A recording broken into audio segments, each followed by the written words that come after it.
This hearing of the Subcommittee on Delivering on Government Efficiency will come to order. Welcome, everyone. Without objection, the chair may declare a recess at any time. I recognize myself for the purpose of making an opening statement. Good afternoon and welcome, everyone. I would like to start by playing a video of why we are here today. So if we can go ahead and play that, please.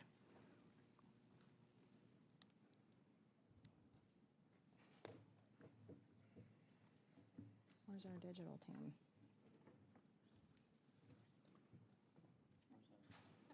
Where's our digital team? Here we go.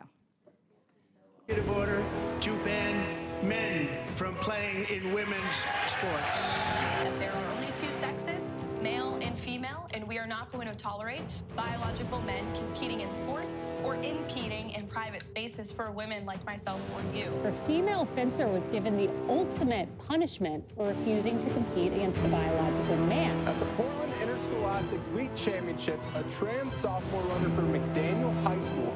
Leah Thomas pulling away over the final 150 meters. Thomas wins the NCAA championship. Men should not be, they're hurting women. They're hurting women very badly. They're hurting women. I was severely injured in a high school volleyball game by a transgender athlete on the opposing team. Anyone who disobeys federal law will be either prosecuted, sued, or say goodbye to your federal funding.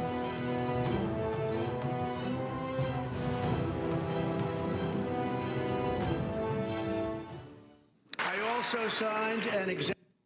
Female athletes should never be forced to compete against mentally ill biological men who parade around in women's clothes. But we'll hear from witnesses today who had to face off against biological male competitors.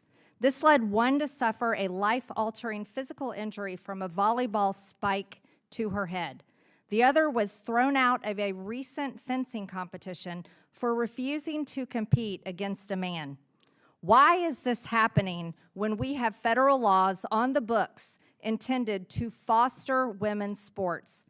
Back in 1972, Congress adopted Title IX to create and protect equal athletic opportunity for girls and women in schools and colleges.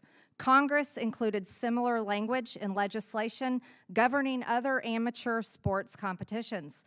The law chartering the U.S. Olympic and Paralympic Committee, for instance, authorizes the Olympic Committee to recognize and empower national governing bodies to oversee individual sports on a national level. That includes determining how athletes are chosen to represent the U.S. in the Olympic Games and other international competitions. These NGBs, such as USA Fencing, have statutory duties and obligations, including promoting equal athletic opportunity for women, biological women. Specifically, NGBs are to provide equitable support and encouragement for participation by women where separate programs for male and female athletes are conducted on a national basis. Yet, USA Fencing makes a mockery out of women's fencing by allowing biological males to compete in its women's fencing competitions. We understand there are roughly 200 biological males competing in the USA Fencing women's division. This includes males who have won national titles and represented the U.S. in international competition in women's fencing. We subpoenaed the board chair of USA Fencing, Damian Lafelt, to appear here today. We did so because the board is responsible for setting USA Fencing policies and for ensuring those policies comply with federal law. At a recent board meeting where Mr. Lafelt presided, the board determined it would change its policy on transgender athletes if and only if forced to do so. Some science shows that men have numerous physical advantages over women that create unfair and potentially dangerous competitions. Such physical advantages are significant in fencing. According to a letter we received from USA Fencing board member Andre Giva, a coach of Olympians and world champions, quote, transgender women fencers have significant advantages in women's competitions, he writes, citing advantages in body size, reach, shoulder width, muscle development, explosive strength, and recovery capacity. And a United Nations report issued last year finds that testosterone suppression does not eliminate the advantage of biological males to avoid the loss of a fair opportunity. It concludes, males must not compete in female categories of sport. But it's not surprising that the USA fencing policy on trans competitors ignores the science. The board is not shy about putting politics ahead of the sport, ahead of women, and ahead of the law. In selecting sites for its national fencing events, for instance, the board policy is to avoid states whose laws and policies on LGBTQ rights and abortion it opposes. It uses equality maps to determine which states to blacklist from its competitions and which states to favor. This ends up favoring a lot of blue states and harming a lot of red ones. So it creates politically determined winners and losers. But it has absolutely nothing to do with fencing. And it contradicts USA Fencing's statutory duty as an NGB to develop interest and participation throughout the United States in fencing. Recently, the board even voted against playing the national anthem at its events. So we shouldn't be surprised that the board opposed the creation of an all-female task force to reevaluate its transgender policy. And it has never surveyed its membership one simple question: do you support transgender athletes competing in women's competitions? Notably, Americans broadly have been polled on that question, and the response is overwhelming. A New York Times Ipsos poll this past January found 94% of Republicans, 67% of Democrats, and 64% of independents agree: keep men out of women's sports. Americans also reelected President Trump in November, and he spoke on their behalf in February when he issued his executive order keeping men out of women's sports. The United States is hosting the Summer Games in Los Angeles in 2028. It's a great time for us to once again take the lead in protecting and preserving the ability of women to engage in safe, fair athletic competition by keeping biological men out of women's sports. A United Nations report issued last August, most noted female athletes worldwide have lost out on numerous medal opportunities. Due to policies allowing males to compete in the women's category, more than 600 female athletes in more than 400 competitions have lost more than 890 medals in 29 different sports. I don't want any more women missing out on medal opportunities, avoiding athletic competitions, or missing out on college scholarships. And I don't want to see any more girls or women getting hurt. We cannot and should not forget the gruesome injury suffered by one of our witnesses here today, Peyton McNabb. It happened when she was spiked in the head by a male athlete who identified as a transgender woman. And I'd like to ask the digital team to please play this video now.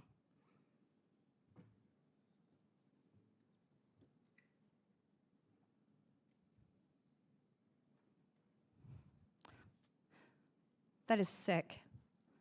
This is why I look forward to fighting and winning the battle to keep men out of women's sports alongside President Trump and brave women like Stephanie and Peyton who are here today. Now you're going to hear from our Democrat colleagues who are going to fight for these mentally ill biological men to continue beating women and stealing their competitions, stealing their medals, and stealing their national championships. And with that, I yield to the ranking member, Stansbury, for her opening statement. All right, well, thank you, Madam Chairwoman. As you can see, it's going to be an interesting hearing today. Welcome to the Oversight Committee, and in particular, the DOGE Subcommittee. I do want to say welcome to our guests and to your families. We do appreciate all of you coming here to tell your stories. But I want to make clear that this hearing is actually not about oversight or DOGE, but about spreading hate and using trans lives to distract from the real issues that Americans are facing, from attacks on our economy, to attacks on our democracy, to attacks on our communities. So let's call this hearing what it actually is. It's about bullying trans kids and members of the trans community to distract from the failed policies of the Trump administration, the failed policies and exploitation of this DOGE subcommittee, and the GOP's own cruel agenda that is happening right now here on Capitol Hill as they're trying to gut Medicaid, gut food assistance, gut environmental programs to give tax breaks to billionaires, because that is actually what's going on behind these doors all around us. So, as the ranking member of this subcommittee, let me start by saying to everyone in the trans and LGBTQ plus community who might be watching or listening today that we see you, we love you, we respect you, we are fighting for you, and we will fight back against this hateful agenda. Now, I do want to point out here at the outset that we are, in fact, in the Oversight Subcommittee on, quote unquote, delivering on government efficiency. And this is a committee here in Congress that was created this year by the GOP, supposedly to address government efficiency. And this hearing literally has nothing to do with that. In fact, it has nothing to do with anything that falls under the Oversight and Accountability Committee's jurisdiction. This hearing is so irrelevant to this committee, it's just a complete distraction from what is actually happening in Congress right now. So let's review what this subcommittee is actually supposed to be working on, since my friends seem to have forgotten that. In their own Rule 6 of this committee, this subcommittee shall, quote, have oversight jurisdiction over the federal civil service, including compensation, classification, benefits, federal property disposal, government reorganization and operations, transparency, performance, grants management, and accounting measures generally. That is the jurisdiction of this committee. And I don't know about any of you, but I don't see anything in here about sports, the Olympics, Title IX, fencing, and certainly nothing about policing the bodies of Americans. And frankly, hearings of this subcommittee have become so divorced from reality or anything resembling oversight and the jurisdiction of this committee, it's basically turned into a political campaign ad, as you just saw on these TVs. That's what this subcommittee has devolved into. And frankly, I think many of us expected that that's where we would end up. But meanwhile, Donald Trump is letting Elon Musk and his cabinet secretaries and OMB now continue to dismantle our federal agencies, to hack our private data. They're firing veterans and teachers and firefighters. They're trying to break Social Security and the VA. And there is literally no oversight happening here in this committee under the GOP. In fact, my colleagues have failed to bring even a single administration witness here to this committee. They haven't brought Elon Musk, they haven't brought a cabinet secretary, they haven't brought a political, they haven't brought anyone to this committee to answer to the lawless and immoral behavior that's happening inside the administration or anything that relates to the jurisdiction of this committee. That's why even though we had hoped on the Democratic side for real and meaningful bipartisan work to make the government more efficient, to make it work better for Americans, we have to sit here week after week and fight back against this abusive and lawless and ridiculous agenda. And, I want to just point out that there are now over 220 lawsuits against the Trump administration and over 130 court restraining orders and injunctions against them because of this agenda. So why did the chairwoman decide to call this hearing today? Why is it that we're trying to distract from an agenda that is so unpopular that 2/3 of Americans disapprove of what DOGE and Elon Musk is doing? Maybe it has something to do with the failure of the president in the first 100 days, that his approval ratings have declined by 14%. Maybe it's to distract from the reality that our economy is tanking and prices are going up. Maybe it's because the budget that came to Congress last week doubles down on proposals to take food out of the mouths of children.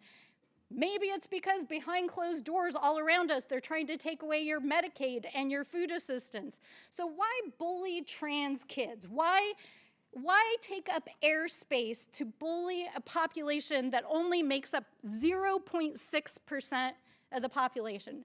Because clearly they're living rent-free in the GOP's minds. But simply put, Republicans are focused on the wrong 1%. So why are they so obsessed? Why is Trump attacking trans people? Why is this the centerpiece of the Republicans here on Capitol Hill? Honestly, it's weird. And it's wrong. And I just want to say to all of the people in the trans community who are watching, we uplift your stories. We are fighting for the community. We are fighting for the rights of everyone in our communities. And this hearing has absolutely nothing to do with the Oversight Committee. And that is why, at this time, I make a motion to immediately adjourn this hearing.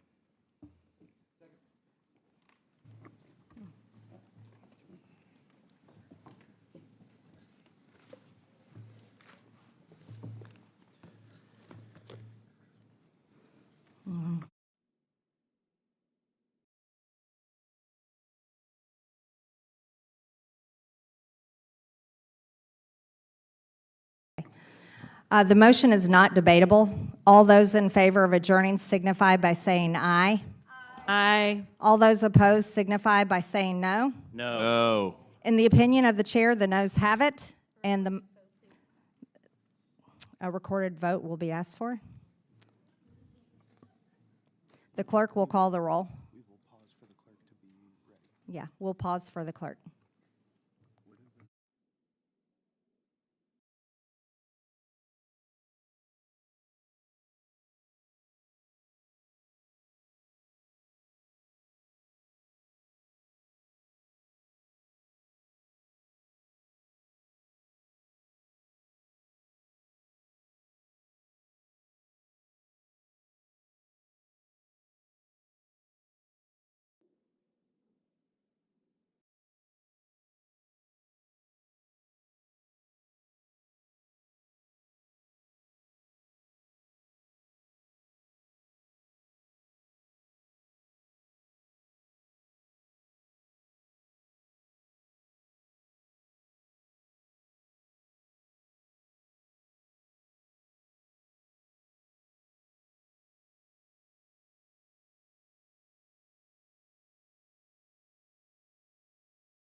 A recorded vote is ordered. The clerk will call the roll.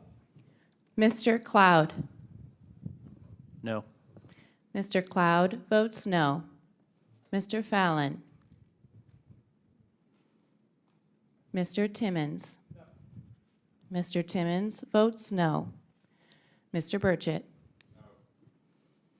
Mr. Burchett votes no. Mr. Burleson. Mr. Burleson votes no. Mr. Jack. No. Mr. Jack votes no. Mr. Gill. Mr. Gill votes no. Mr. Comer. Mr. Comer votes no. Ms. Norton. Yes. Ms. Norton votes yes. Mr. Lynch? Mr. Lynch votes aye. Mr. Garcia? Yes. Mr. Garcia votes yes. Mr. Cassar? Yes. Mr. Cassar votes yes. Ms. Crockett? Yes. Ms. Crockett votes yes. Ms. Stansberry? Yes. Ms. Stansberry votes yes. Ms. Green? No. Ms. Green votes no. The clerk will report the tally.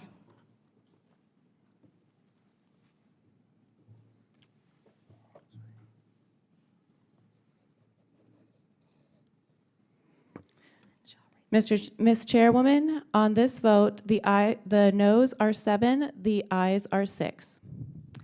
The noes have it, and the motion to adjourn is not agreed to. Also, pursuant to Committee Rule 6A2, Chairman Comer refers specific responsibility for the matter of this DOGE Subcommittee hearing regarding USA fencing, hearing to Chairman Green, and the Subcommittee on Delivering on Government Efficiency. This hearing is directly under our jurisdiction. Without objection, Representatives McLean of Michigan, Mace of South Carolina, Crane of Arizona, Randall of Washington, Jacobs of California, and Simon of California are waived on to the subcommittee for the purpose of questioning the witnesses at today's committee hearing. Madam Chair, a point of parliamentary inquiry. What's your inquiry? Could you please further expound about how this falls under the jurisdiction of the of this subcommittee and the rules? Ms. Stansberry, under Committee Rule 6A2, Chairman Comer of the Oversight Committee has referred responsibility for this hearing to the DOGE Subcommittee hearing regarding USA fencing. So Chairman Comer is changing the rules so that now fencing hearings fall under Department of Government Efficiency? Okay, this is the rule book right here, Ms. Stansberry. I'm sure you have a copy of it. Can you read us The part number that 2, refers fencing to this subcommittee? Number 2, in addition, each subcommittee shall have specific responsibility for such other measures or matters as the chair of the committee refers to it. And this is the hearing that we are having jurisdiction over. It's an important issue that biological men stay out of women's sports, and we'd like to hold the hearing on that today, and we're going to continue and go ahead. I'm pleased to introduce our witnesses today. Stephanie Turner is a competitive fencer who recently took a knee at a USA fencing event to avoid facing a biological male in a women's event. Peyton McNabb is a former high school athlete and now an ambassador for independent women who was injured by a biological man in a high school volleyball game.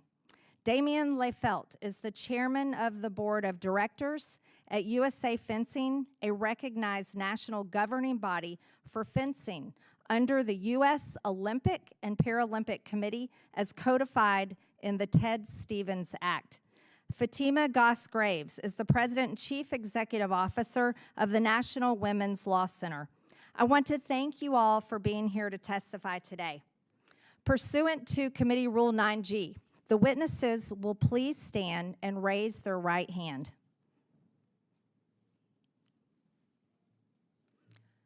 Do you solemnly swear or affirm that the testimony you're about to give is the truth, the whole truth, and nothing but the truth, so help you God?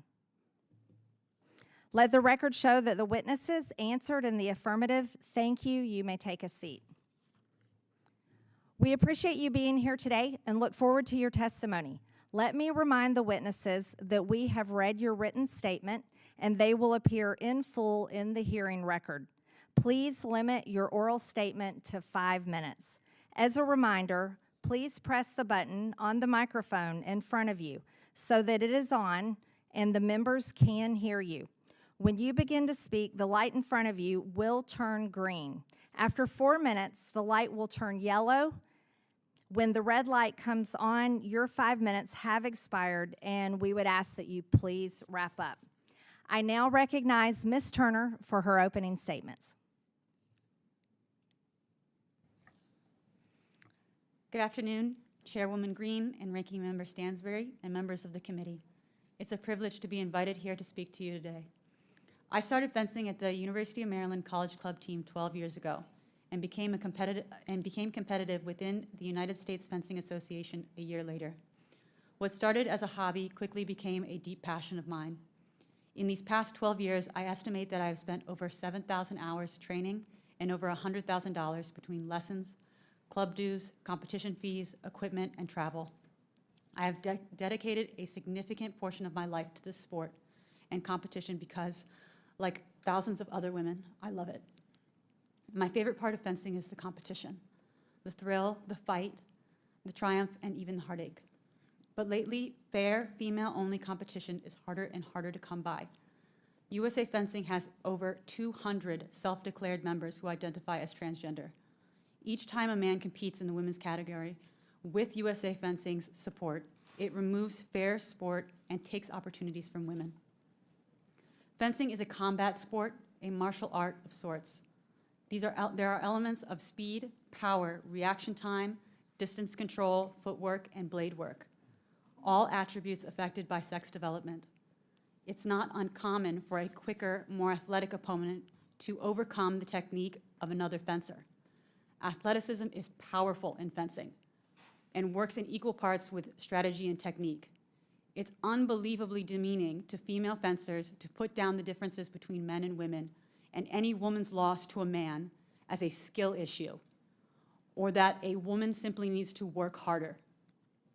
Within the USA Fencing authoritative body, there is a culture of intimidation towards women which demands that we be silent when men enter our tournaments. A culture that includes public humiliation, doxing, social ostracism, dismissal, and even threats. I went from avoiding tournaments with known male athletes to reaching out to news outlets to get this story known.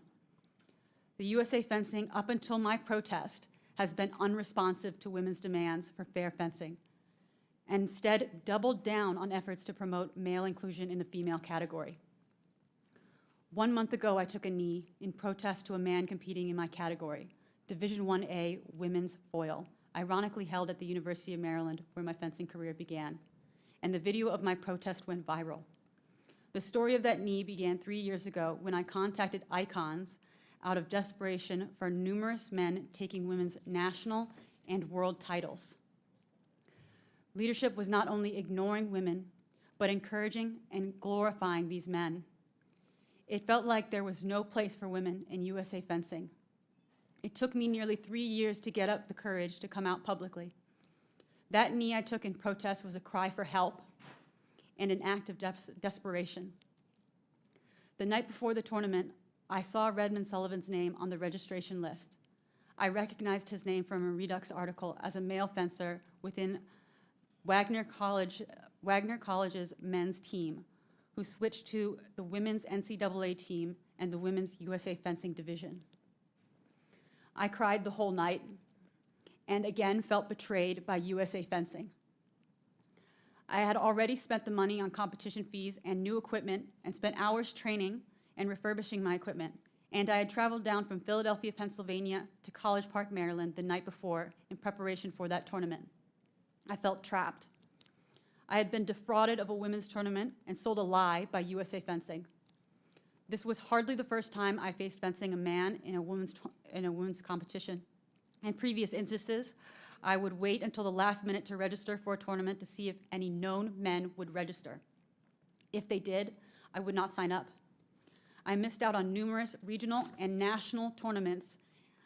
I did not want to keep abandoning opportunities to advance my fencing.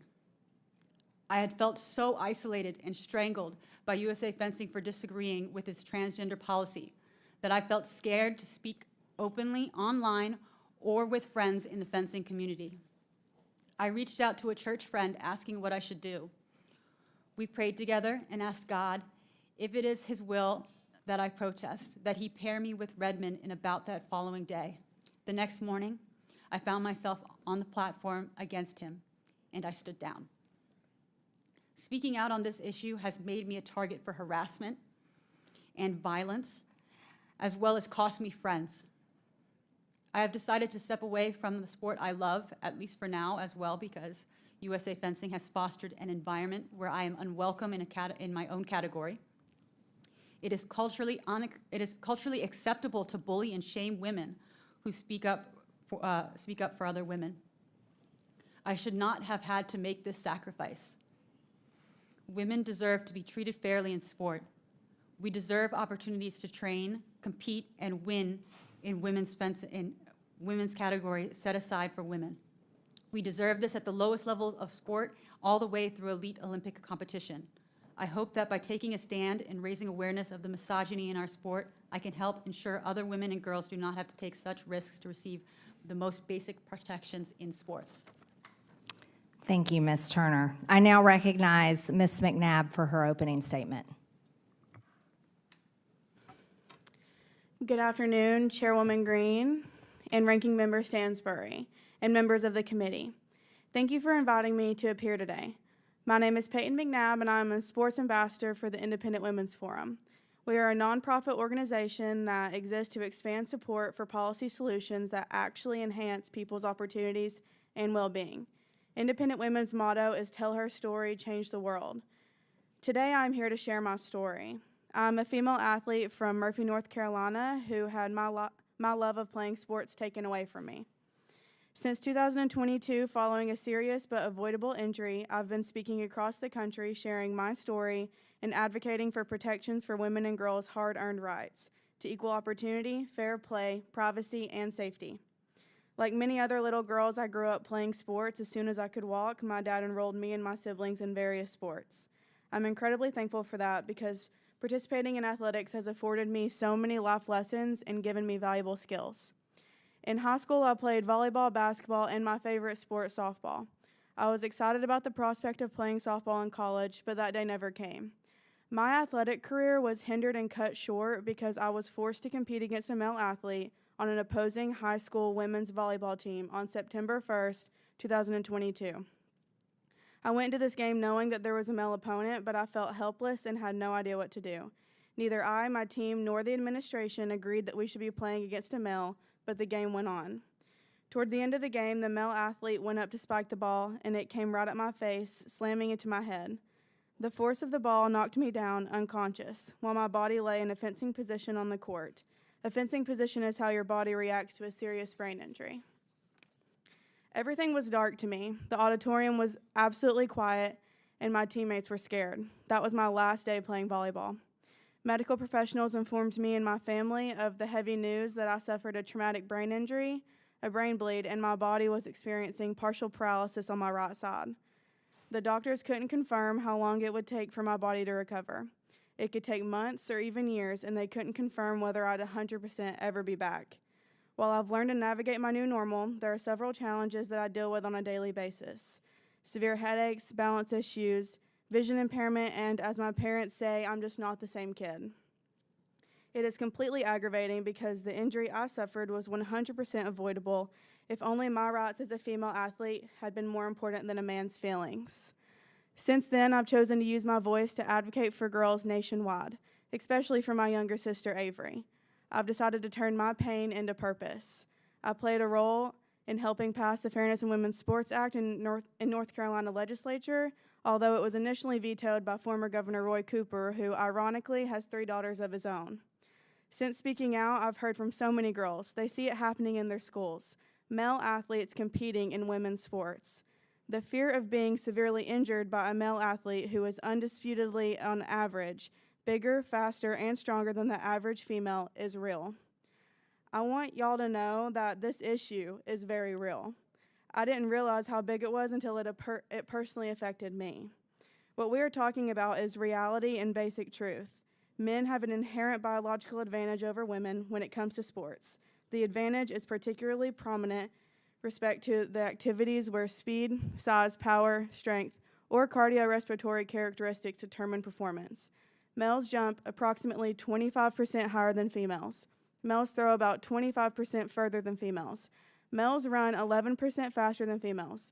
Males accelerate about 20% faster than females. Males punch 30 to 162% harder than females. Males are around 30% stronger than females of equivalent stature and mass. This is undeniable, and many more biological statistics can be found in Independent Women's Competition Report. I was so pleased to be at the White House on February 5th when President Trump signed the executive order entitled Keeping Men Out of Women's Sports. Finally, we saw a president act to make sure that sports competition for women is fair and safe. Now we need laws at the state level that define women and keep women's sports safe for women. Today, there are 27 states that have legislation protecting women's sports, and more than a third of the nation also defines sex-based words across their state laws. All 50 states should have this sort of legislation. I'm so proud of the progress being made in the states that are protecting their female athletes. I will continue to speak out about my experience with the hope that I might be able to protect the next young woman athlete from being injured. There should never be another Peyton McNabb. Thank you for having this hearing today so that my story can be shared. Thank you, Ms. McNabb. I now recognize Mr. Leifeld for his opening statement. Thank you, Chairwoman Green, Ranking Member Stansberry, and other members of the subcommittee. My name is Damian Leifeld, and since September 2024, I have been the chair of the Board of Directors for USA Fencing. I am proud to represent USA Fencing at today's hearing. I understand USA Fencing CEO, who has knowledge of the operational, day-to-day activities of the organization, was prepared to testify, but that the subcommittee preferred I appear instead, as made clear by its subpoena. I'm pleased to be here and will do my best to provide you with the information you seek as you consider this important topic. As you know, USA Fencing is a national governing body for fencing. It supports over 700 affiliated clubs and 45,000 members. Like other sports, fencing promotes confidence and respect, and it encourages hard work, training, and discipline. I have been the grateful recipient of fencing's benefit for over 30 years. As an A-rated competitor, a referee, and as a coach, I have worked to bring fencing's benefits to all Americans. Although it was adopted before I joined the board, USA Fencing's transgender participation policy had that same goal. We recognize, however, that gender participation in sports is a complex topic and requires consideration of numerous viewpoints. Considerations of safety and fairness are paramount. I understand that in developing its transgender participation policy, USA Fencing drew on its long experience with mixed gender competition, where men and women have safely and fairly competed against each other for decades. USA Fencing also consulted the practices and policies of other NGBs, as well as those of the IOC, the USOPC, and Fencing's International Federation, known as the FIE. The IOC and FIE policies were particularly important. As an NGB, USA Fencing is governed by the Ted Stevens Act, which forbids NGBs from adopting eligibility criteria that are more strict than those of the Sports International Federation. The FIE does not ban transgender participation. As a result, I understand that the consensus among NGBs, including USA Fencing, is that a ban on transgender participation could violate the Ted Stevens Act. As Chairwoman Green pointed out, I've been a vocal advocate for transgender participation in fencing. Those are my own personal views. My actions as chair, however, are guided by the best interests of the organization and take consideration of the diverse viewpoints held by our members. I want to emphasize USA Fencing's commitment to safety and fairness. I know that in other sports, some athletes have been severely injured in competition involving transgender athletes. Any significant injury in competition is a tragedy, and my heart goes out to athletes like Ms. McNabb who have suffered such injuries. But thankfully, that hasn't been our experience in fencing. USA Fencing has long sponsored mixed gender competition where men and women compete against each other. Those bouts show that mixed gender competition, in fencing at least, does not pose any significant safety risks above and beyond single-gender fencing competition. The same is true for fencing involving transgender participation. Additionally, while some attributes more common in men, such as height and physical strength, can certainly confer an advantage in a fencing bout, women more commonly exhibit other advantageous traits such as flexibility and agility. Ultimately, fencing is a sport of strategy and technique. Those elements will most frequently determine who prevails. And when it comes to strategy and technique, neither sex has any inherent advantage. Transgender status thus doesn't appear to confer any inherent advantage over a cisgender fencer. Cisgender women have beaten transgender women in 55% of the bouts, for which USA Fencing has data. I was disappointed to learn that following the Cherry Blossom tournament last month, Ms. Turner has decided to take a break from fencing. I hope she will reconsider. To be clear, USA Fencing has not banned Ms. Turner. She remains free to enter tournaments and free to compete. Regardless, the response to Ms. Turner's bout underscores the importance of this issue and the need for reasoned discussion. USA Fencing welcomes that discussion. There can never be too much conversation about how to make our sport better. And so I want to be clear that if the law, research, or international consensus changes, USA Fencing is prepared to amend its participation requirements. We have been proactive in this area. After months of discussion, USA Fencing recently adopted a contingent transgender participation policy that will go into effect if the law or regulations change. I'm happy to answer your questions. Thank you. I now recognize Ms. Goss-Graves for her opening statement. Good afternoon, Chair Green, Ranking Member Stansberry, and members of the subcommittee. My name is Fatima Goss-Graves, and I'm President and CEO at the National Women's Law Center. We've been around since 1972, when Title IX was first enacted, and we've been working to create equal opportunity for women and girls in sports and in society ever since. Women and girls face many obstacles to equal opportunity in sports: fewer financial resources than men's programs, worse facilities, endemic sexual abuse. And student athletes facing these persistent inequities are among the more than 12,000 people who have complained about discrimination in school, but who actually really can't pursue justice because the Trump administration has laid off half the staff whose jobs at the Department of Education it was to respond to these complaints. Students, including disabled kids, survivors of campus sexual assault, and other forms of discrimination, are now basically in a situation where their complaints are being warehoused. So for over 50 years, the National Women's Law Center has been fighting for equality and will continue to fight until every girl has the same chance to play as everyone else. And as an expert on women's rights in sports and in society, I want to be clear here. Transgender women do not pose a threat to women's sports. Transgender women belong in sports. And I'm here because I care about all women and girls in sport. And I know that bullying trans kids and creating panic about the existence of trans people will not make us safer. It won't solve any of the problems that I named about inequity in sports. And the fixation on harming trans kids, it will not fix the problems of the American people. Because at the National Women's Law Center, we hear from people every day about the real problems that they are facing. They're concerned about reproductive freedom. They're struggling to put food on the table. They're agonizing about how to care for aging loved ones. Hardworking folks around the country, from Texas to Georgia to Tennessee to California, we hear from folks who are worried that there is a budget in this Congress that would demolish programs like SNAP, Head Start, Medicaid, and generally make their lives harder.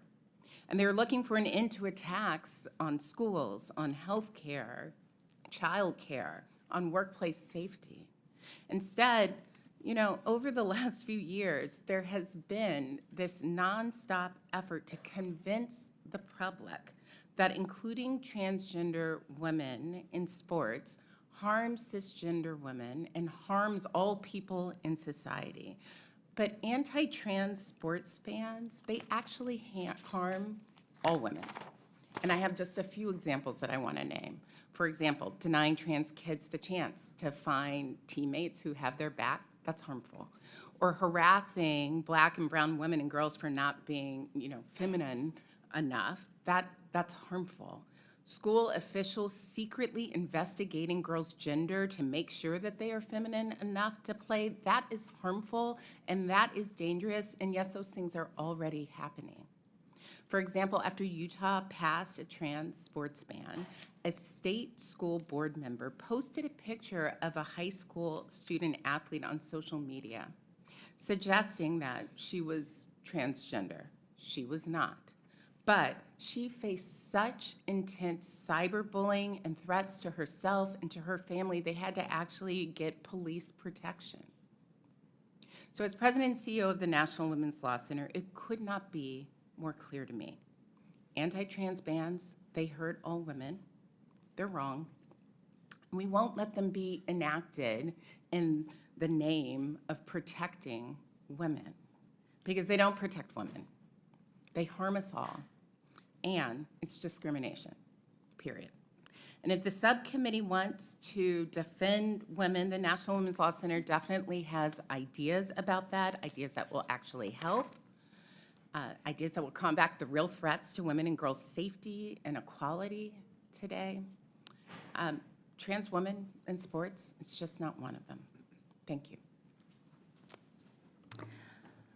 We will now begin the 5-minute question period of the hearing. I would like to remind the members that Mr. Lefelt is here under a duly issued subpoena to answer questions at today's hearing after refusing to appear voluntarily. I now recognize myself for 5 minutes for the purpose of asking questions. No one is here today to harm transgenders. We are here to defend girls and women, and we are here to defend Title IX and to uphold President Trump's executive order that all biological males stay out of girls' and women's sports. Here displayed behind me is the post that Mr. Lefelt put up. Mr. Lefelt came in here today saying that this is game day. You're right, Mr. Lefelt, this is game day. Under the Ted Stevens Act, USA Fencing and other national governing bodies that are authorized to oversee individual sports on a national level have a certain obligation. One such duty is to provide support and encouragement for participation by women, where separate programs for male and female athletes are conducted on a national basis. Another statutory duty is to promote a safe environment in sports that is free from abuse of any amateur athlete, including emotional, physical, and sexual abuse. Mr. Lefelt, as the board chair of USA Fencing, surely you are aware of these legal requirements. That means you believe that forcing a woman to compete against a biological man promotes a safe environment that is free from emotional abuse. Is that correct? One moment, a point of order, please, Madam Chair. You're not. Madam okay, Chair, I have a point of order.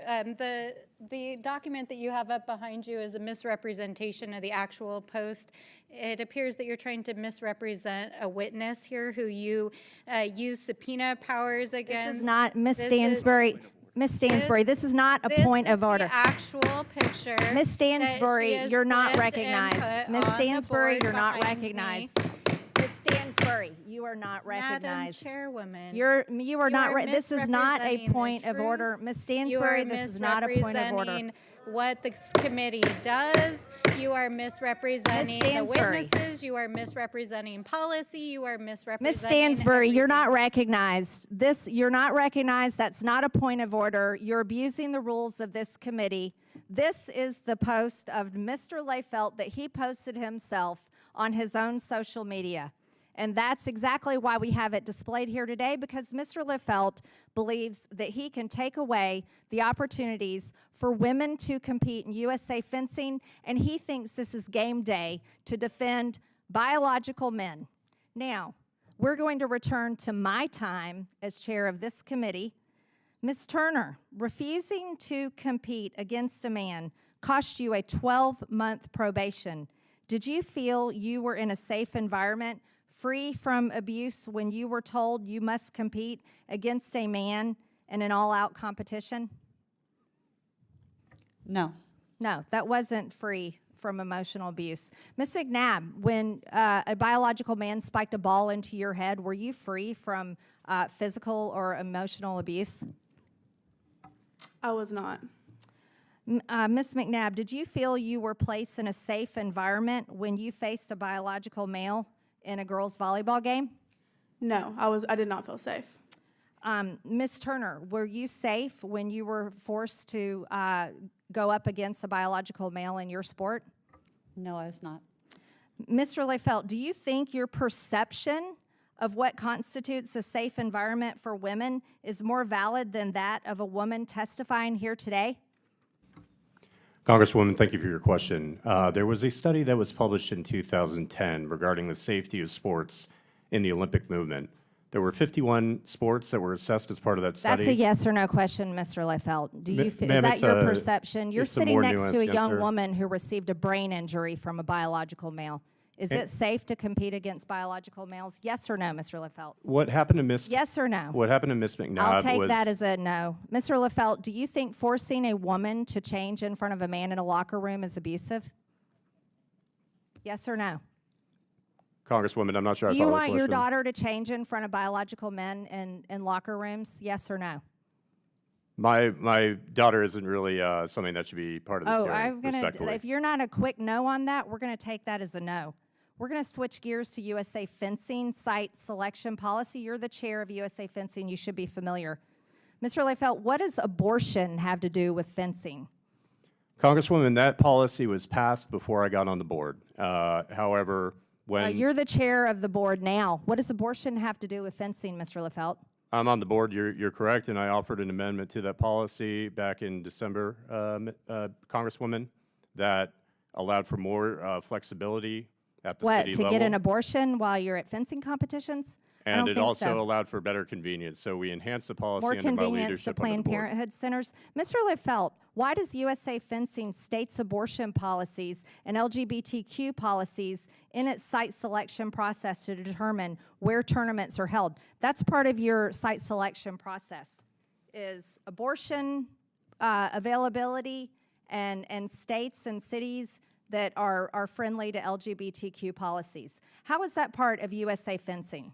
Congresswoman, we try to have tournaments in sites that are safe for all of our members, period. So you don't think red states are safe for fencing athletes? Red states are absolutely safe, and we regularly host tournaments there, including Texas, Ohio, No, Missouri. your site selection policies are based on abortion availability and LGBTQ availability, not on fencing, not on your sport. Now let's go a little bit further with this. Madam Chairwoman, your time has expired. You're not recognized, Ms. Crockett. Mr. Leifelt, you wrote a blog post where you said that one day your daughter Madam might Chair, on a point of compete- order. This is my time, and I'm the chair of the No, committee. that was your time. Your time is over, and now we're asking, are we? The chair has discretion to assign I've time, lost and you know time. it, sir. I have lost As long as time. we have that understanding, that's fine. I've lost time. I from all yield this 2.5 discussion. minutes to the chair lady.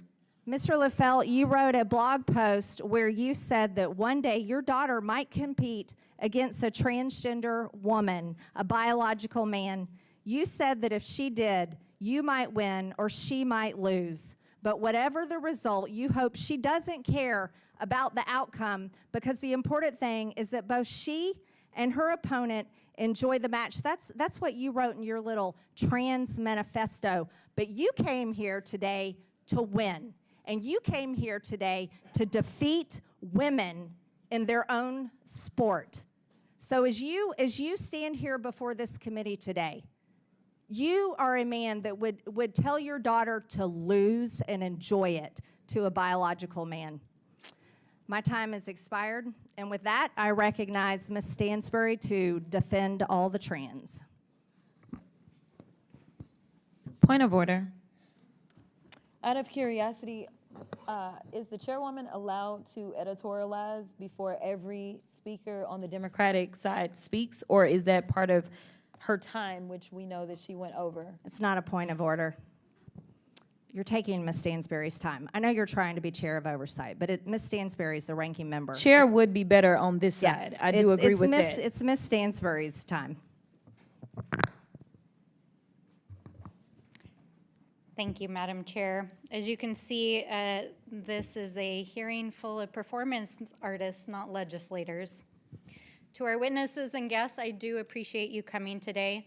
But this is not the venue for this conversation, and our colleagues know that across the aisle.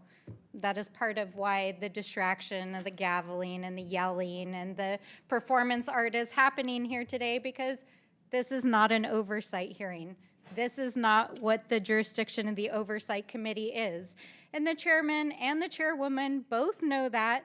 And they both know that a little over 100 days ago, when Republicans were clamoring to show Donald Trump and Elon Musk that they were going to carry their water here in Congress, they created this subcommittee to do Elon Musk's bidding.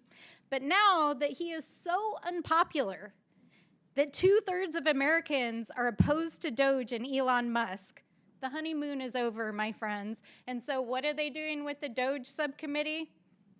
They're bullying trans kids.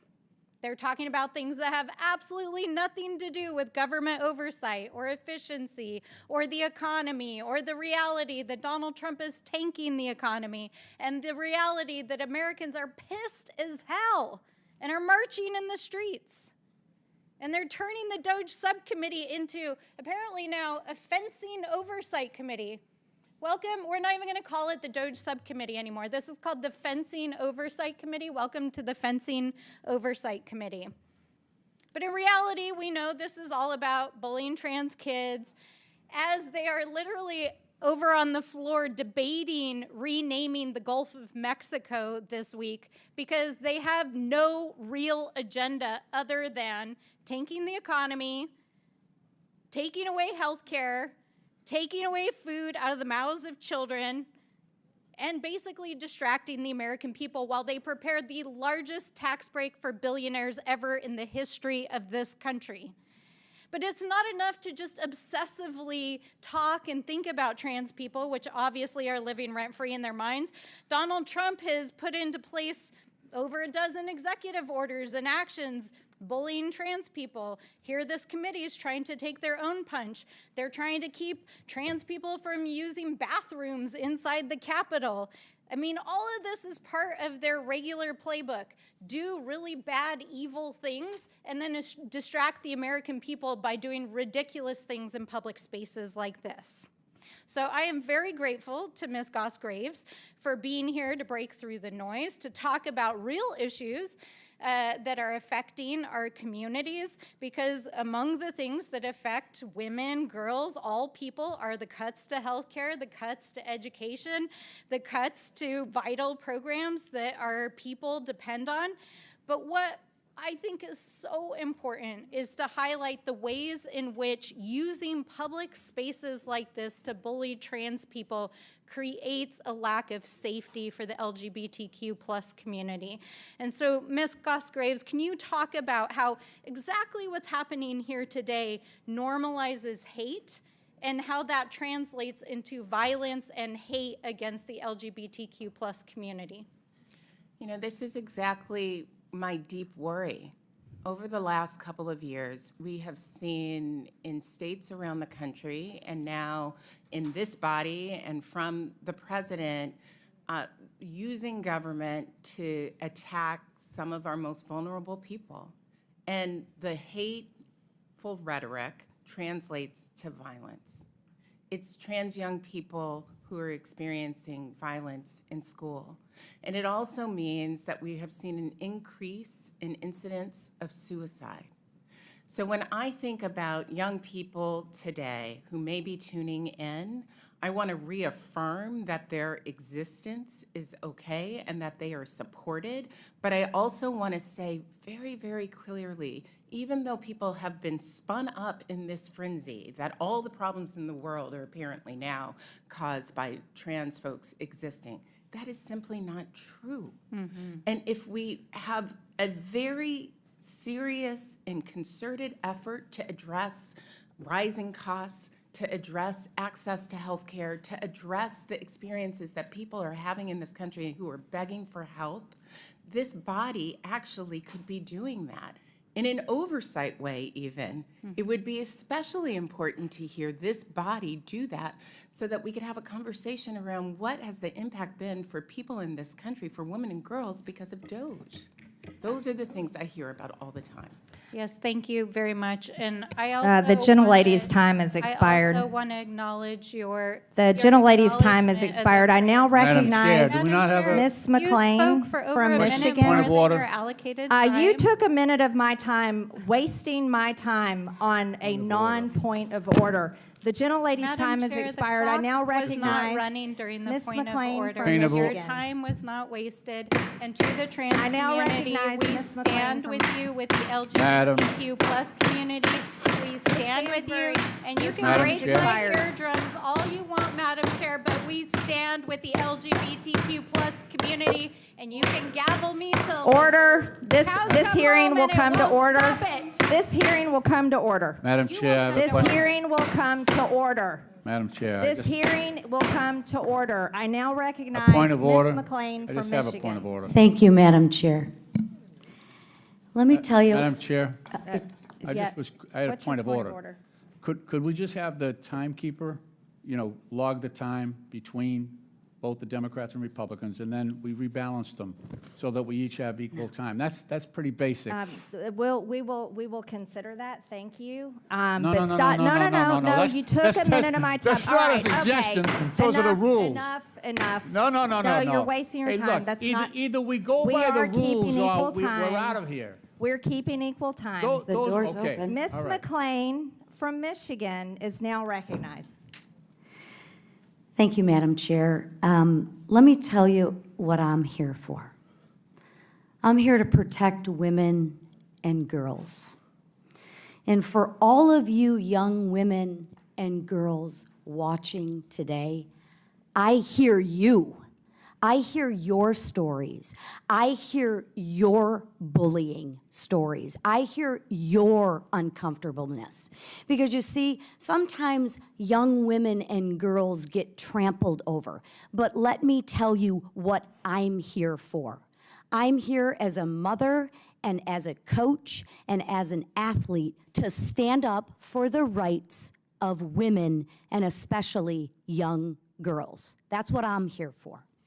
And in 1972, Title IX of the Education Amendments prohibits gender discrimination in all educational programs receiving federal funds.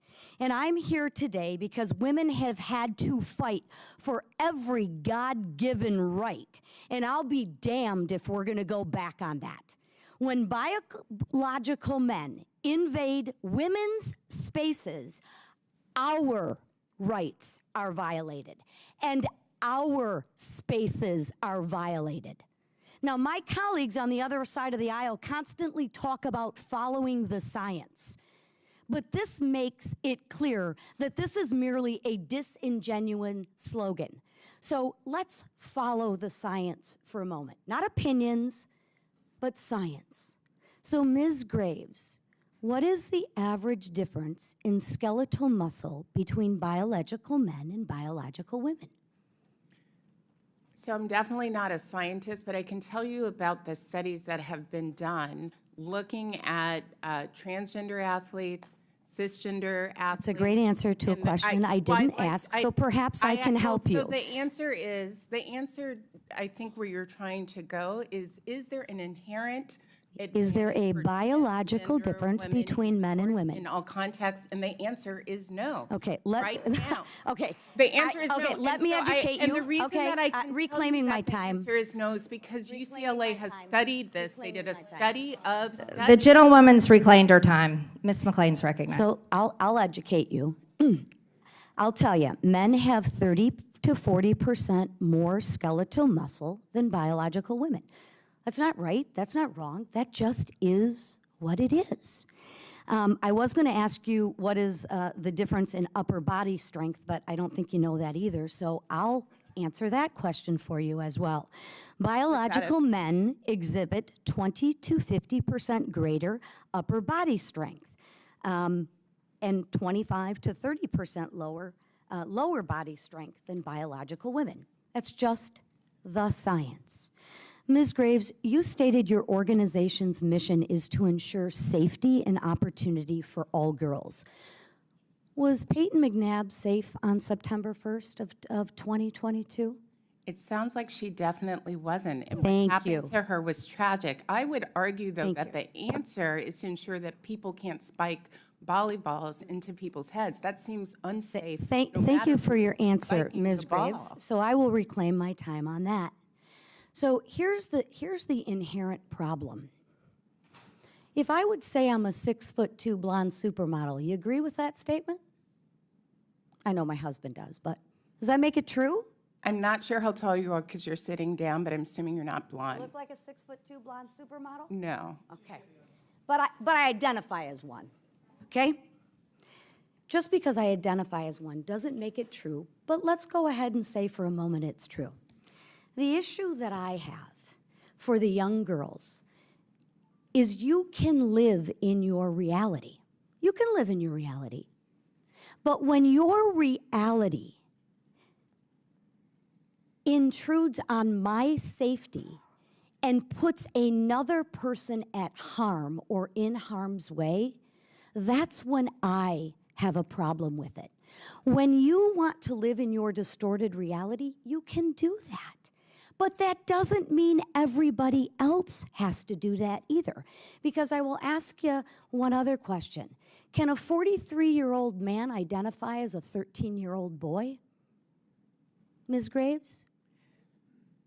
Can a 40? Can a 43-year-old man live in his reality of identifying as a 13-year-old boy? So this question makes me understand that you... No, this question is a question that you need to answer that you refuse. If we're going to be who we want to be, can a 43-year-old man identify as a 13-year-old boy? The witness can answer, but the gentlelady's time's expired. So here's the thing. It is It's absolutely... a yes or no. So I'm hoping that some people are watching, and so that's why I'm trying to provide some context. The gentlelady's time's expired. This is a yes or no question. Okay. I would have loved to give a fuller answer.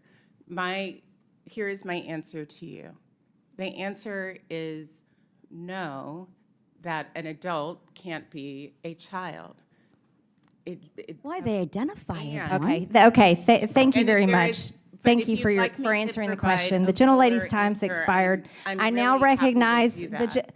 the witness will suspend. I now recognize Ms. Norton from Washington, D.C. for 5 minutes.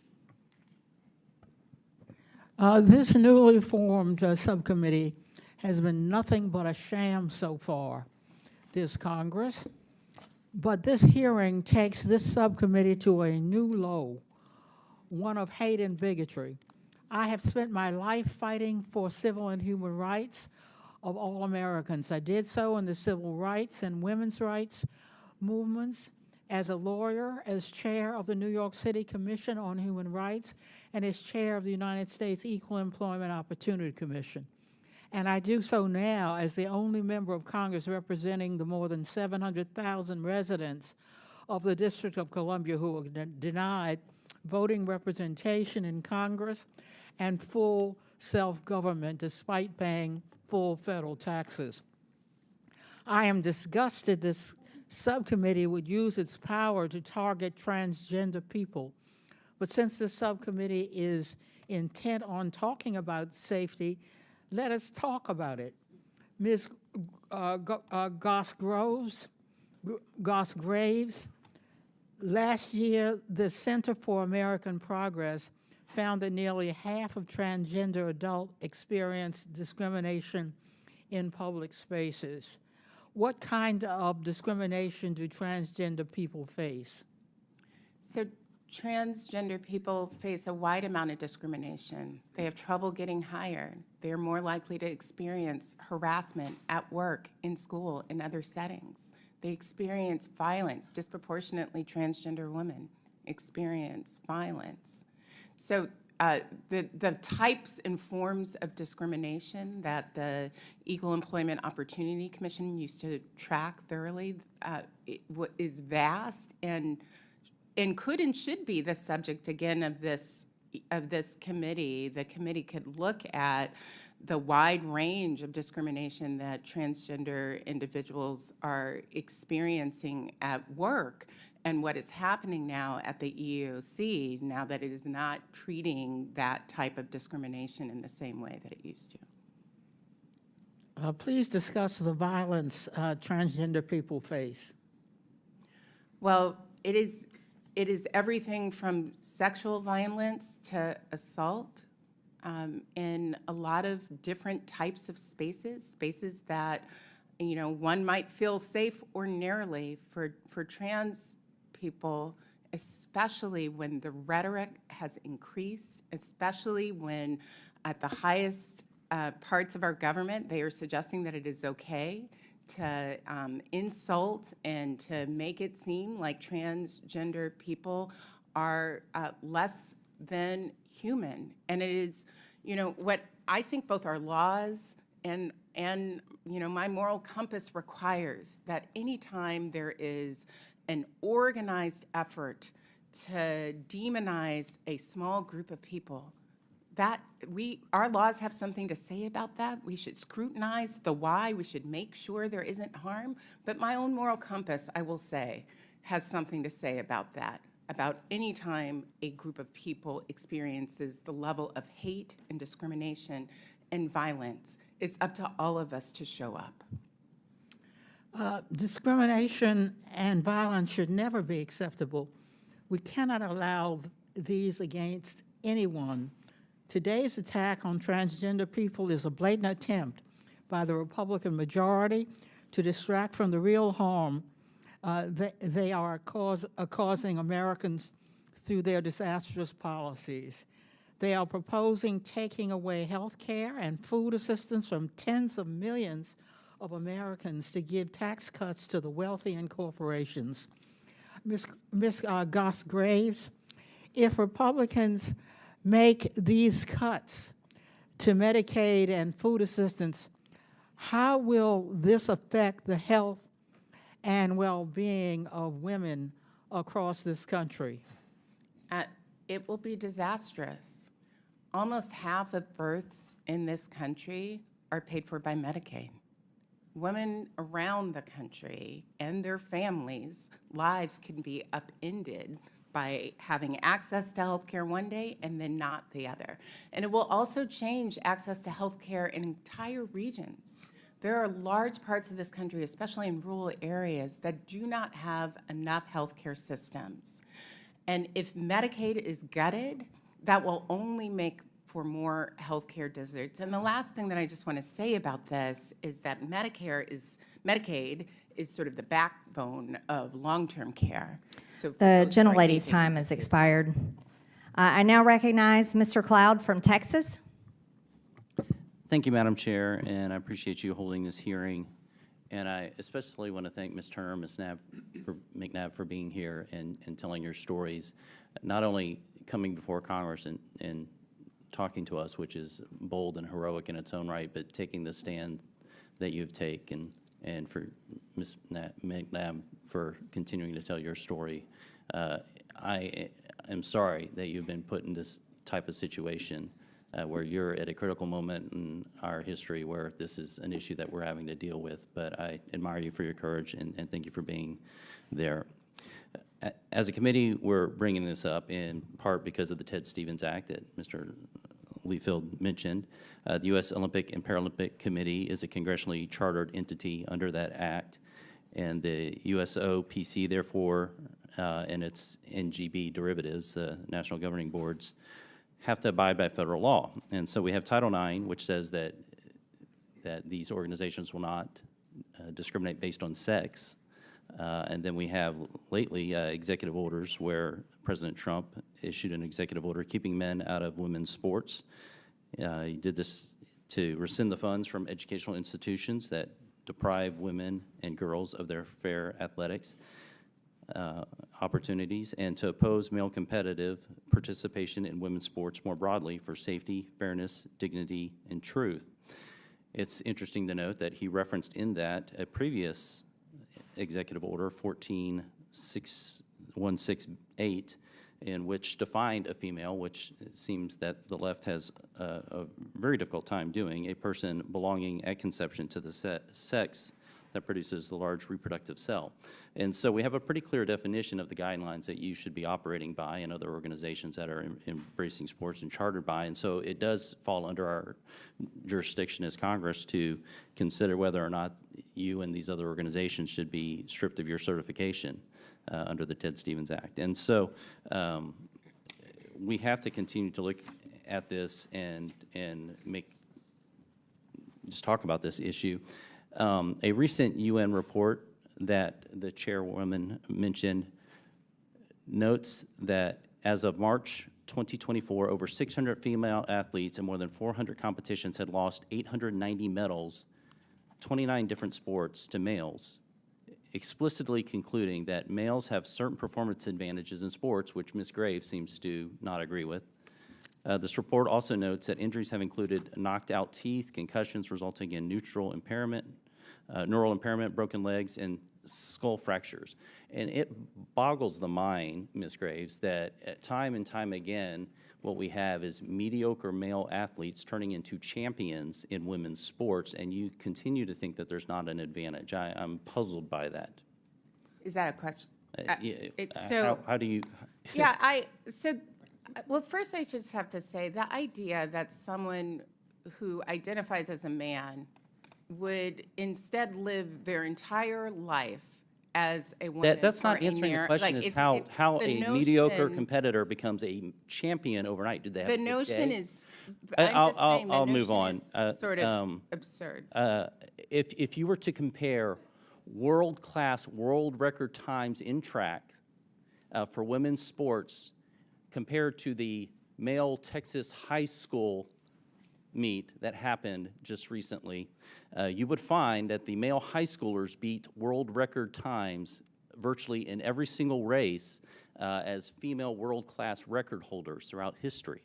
As someone who ran track in the past, I wonder if I can retroactively identify and be recertified as a world-class world champion as opposed to the mediocre track person that I was. Because that's not how the rules work, and I think that's part of what I've been trying to explain here. I wanted to ask you something, Ms. Liefeld, because the press release from U.S. Fencing talked about how you came up with your site selection criteria, which the chairwoman talked to, but I wanted to dig into it a little bit because it says your source for analysis was primarily the equality maps, the Movement Advance Project.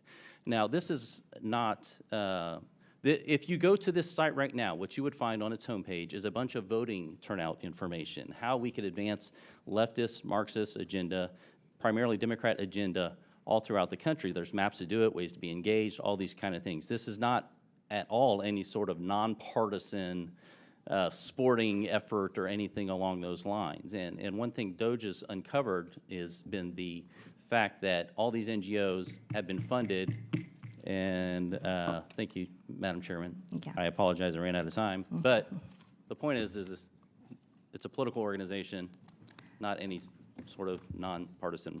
Thank you. The gentleman's time has expired. Mr. Lynch from Massachusetts is now recognized for 5 minutes. Thank you, Madam Chair. And I want to thank the witnesses for their willingness to testify before this committee and help us with our work.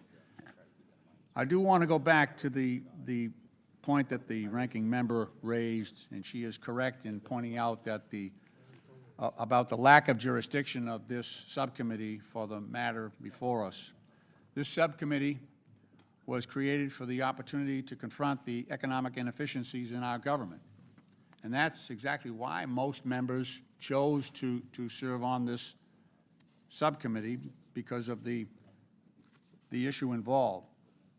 So this subcommittee could be focusing on the layoffs that President Trump has executed, over 200,000 firings of federal employees, employees from the EPA, employees from the Social Security Administration, employees from the Nuclear Security Agency, employees from the FAA, including air traffic controllers.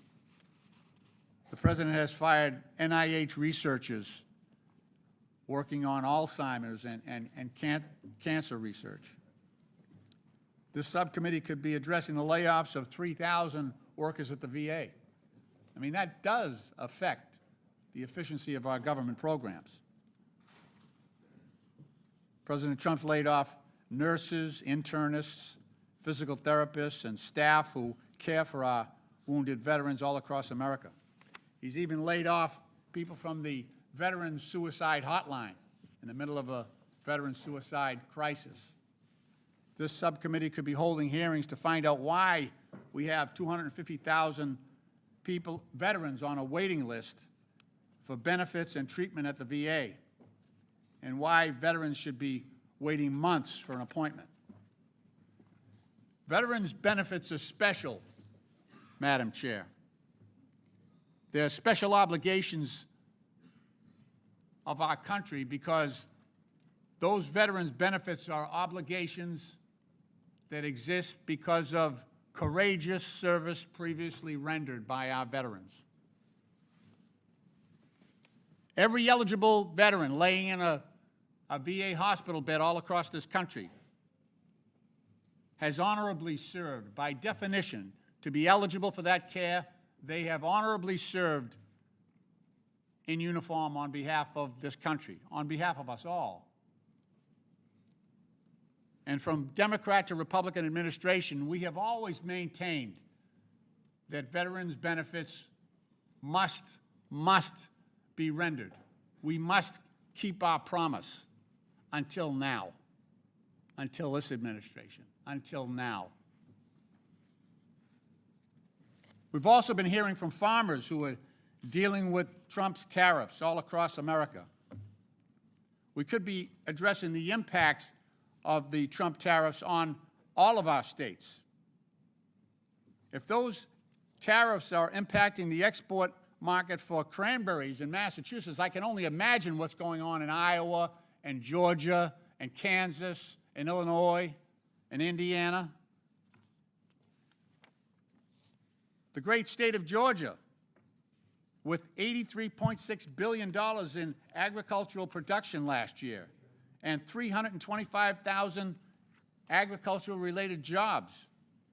That dwarfs what we have going on in Massachusetts, and I hear plenty from our farmers and our bog operators.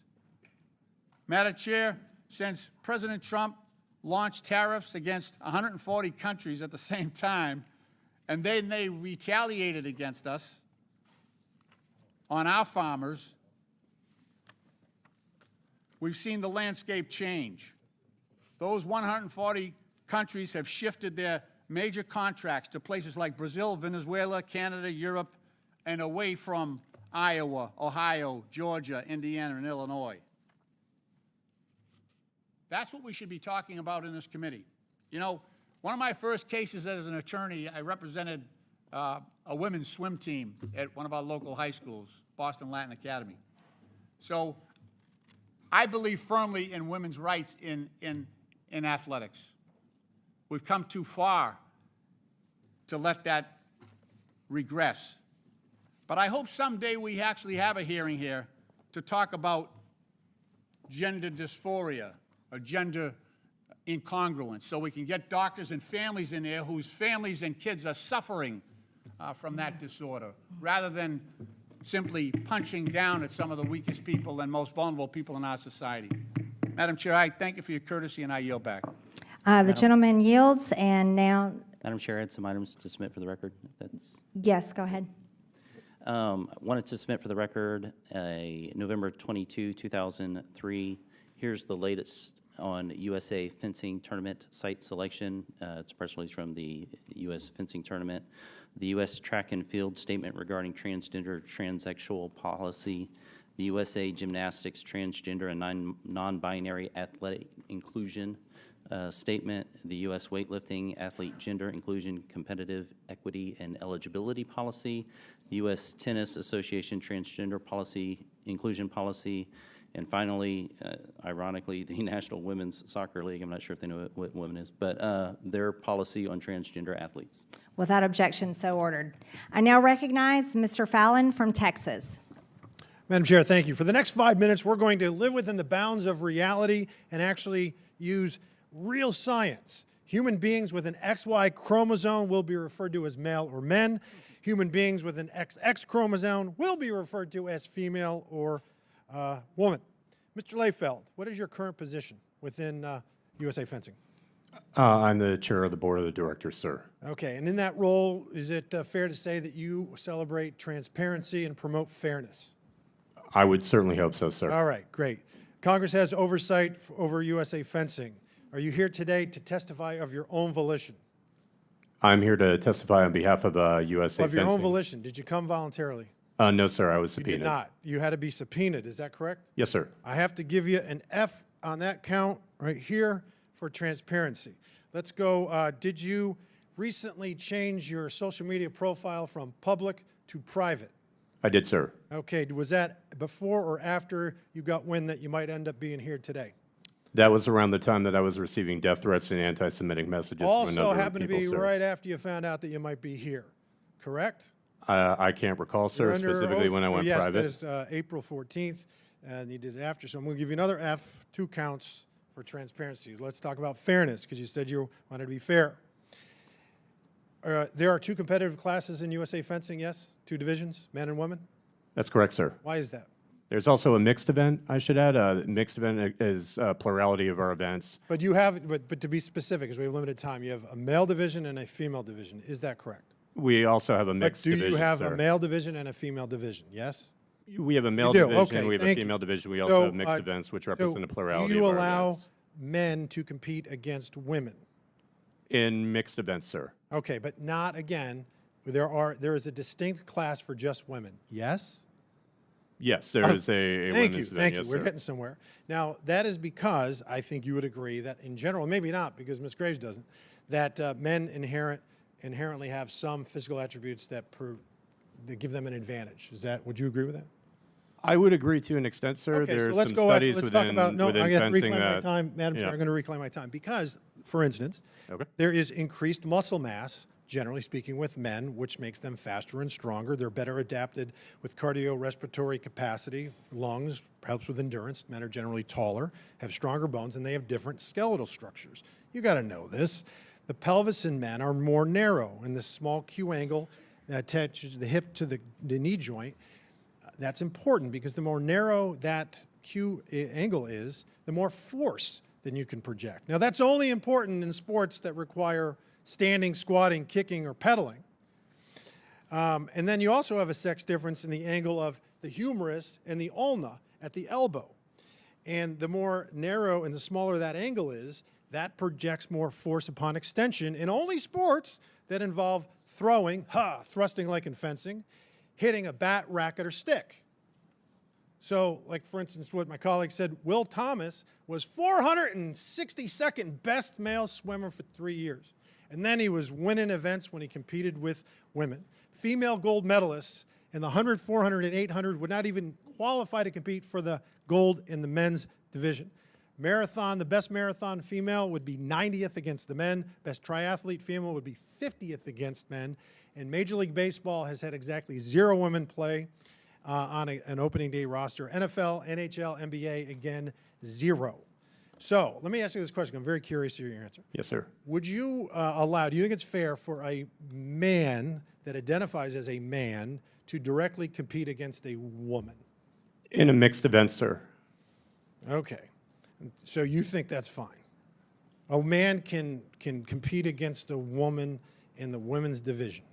In the women's division, sir, they must go through 1 year. Right. So hormone what I'm saying, replacement period. a man that's identifying as a man cannot. You're not cool with them fencing against women. Men compete against women in mixed events all the time, sir. They're a plurality of our events. And who generally wins those? The recent data that we pulled showed that cisgender men prevailed in 64%. So cisgender men are men. Okay, let's just call it for what it is. Yeah, right. So the bottom line is this. Even when you go through hormone treatments, you know this. It doesn't reduce your height. It doesn't shrink your bones. It doesn't decrease your lung capacity. It doesn't alter your skeletal structure. There's exactly 0 studies in the world that show that any amount of hormone therapy will ultimately result in parity between men and women. It doesn't exist. The IOC just did a study with 800 men, and even after a year, they retained 83% advantage. This is absolute lunacy. It's crazy, but you crazies, you keep being crazy, and we'll see you November of 26. I yield back. Thank you. Chair, I'd like to ask for unanimous consent. Without objection, so ordered. Well, I'd like to ask for unanimous consent to enter an article from NPR titled, "What Has DOGE Done in Trump's First 100 Days?" into the USA Fencing Subcommittee of the Oversight Committee. I now recognize Mr. Garcia from California for 5 minutes. Thank you, Chairwoman. I want to just start, of course, by thanking all of our witnesses for being here today. I appreciate your time. I've said from the beginning and from our first DOGE subcommittee meeting that we've really not talked about government efficiency or any real serious legislative work. But even I am surprised that this subcommittee is now apparently in charge of policing women's sports. Now, this is nothing to do with our committee's jurisdiction, as said earlier, and nothing to do with helping the American people. Now, Republicans in Congress are trying to destroy our health care and social safety net, as we've seen them do over and over again. Elon Musk is destroying critical medical research programs. We have a measles outbreak. We have an anti-vax health secretary. But apparently this committee wants to spend its time bullying trans kids and athletes and arguing about fencing tournaments. This is not only outrageous, it's also dangerous. Now, this committee is supposed to be about saving taxpayer dollars. And let's be really clear. Mr. Layfeld, USA Fencing doesn't receive large taxpayer-funded grants and doesn't really receive federal funding. Is that correct? Sir, we do not receive a penny in federal funding. So you do not receive a penny of federal funding, and we're spending our time in the Government Efficiency Committee debating a fencing tournament and your association, that of you which receive no federal dollars. Let's be clear. All kids and people deserve to be able to participate in sports. And USA Fencing and other sports have the right to lay out rules to make sure their sport is fair and safe. And we know that transgender youth and athletes experience all kinds of mistreatment because of their gender identity. This includes bullying in schools, family rejection, threats of violence, even by some in Congress, and other discrimination. Now, sports participation can actually help overcome some of this vulnerability. Now, we have a wide range of views on this committee, but I want to make sure that people are aware there is some bipartisan consensus. Here's a quote from one of my Republican colleagues who's actually on this committee today, which I want to read. I find it encouraging. It says, "I strongly support LGBTQ rights and equality. No one should be discriminated against. I have friends and family that identify as LGBTQ. Understanding how they feel and how they've been treated is important. Having been around gay, lesbian, and transgender people has informed my opinion over my lifetime." Now, Ms. Goss-Graves, do you know who said this by any chance? I don't know. This was actually Congresswoman Nancy Mace, who's, I know, waved on to our committee today. Now, Madam Chair, I'd like to insert into the record this article on CNN that says, titled, "Nancy Mace, now targeting transgender lawmaker, calls herself pro-transgender rights in 2023. Madam Chairwoman? Without objection. Thank you. Now, Congresswoman Mace, of course, is here today. Now, in November of just last year, Congresswoman Mace posted 326 times on social media about trans people and their access to bathrooms in just one 72-hour period. That's a fact. So I'd like to introduce another article from Newsweek, and it's entitled, this is the title, "Nancy Mace has posted 326 times in the last 72 hours about bathrooms." Madam Chair, can I introduce this into the record? Without objection. Thank you. I point this out because it's actually important context. Republicans accuse Democrats of focusing too much on LGBTQ+ issues or trans issues. But we want to talk about protecting Social Security. We want to talk about protecting the cost of living. We want to talk about lowering prices. We want to make sure that all people have health care. But Republicans are so obsessed with demonizing trans people that we are wasting time in our Government Efficiency Committee talking about trans people that like fencing.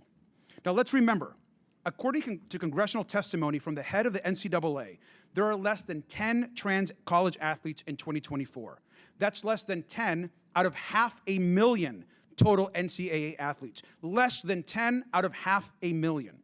Now, Congresswoman Mace has posted about this issue hundreds and hundreds of times.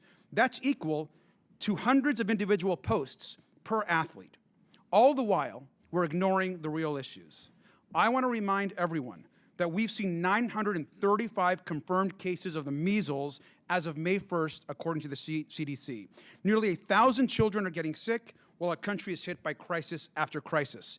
Let's focus on the 930 adults and kids with measles versus the 10 trans athletes that are participating in college sports. It is obvious to the American public that this issue is being exploited by extremists to divide the American public. It's shameful. It's been clear that DOGE is not about government efficiency.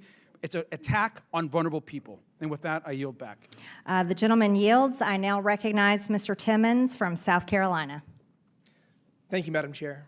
We are here today to shine a light not only on the integrity of women's sports, but on how government-backed institutions chartered by Congress may be misusing that authority to push controversial policies that violate basic human rights and disregard their congressionally authorized mission.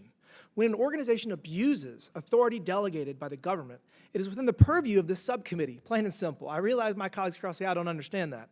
USA Fencing is a national governing body for the sport of fencing in the United States, officially recognized under the Ted Stevens Olympic and Amateur Sports Act. That designation is not just ceremonial. It is a chartered monopoly backed by federal law and accompanied by special privileges and funding access.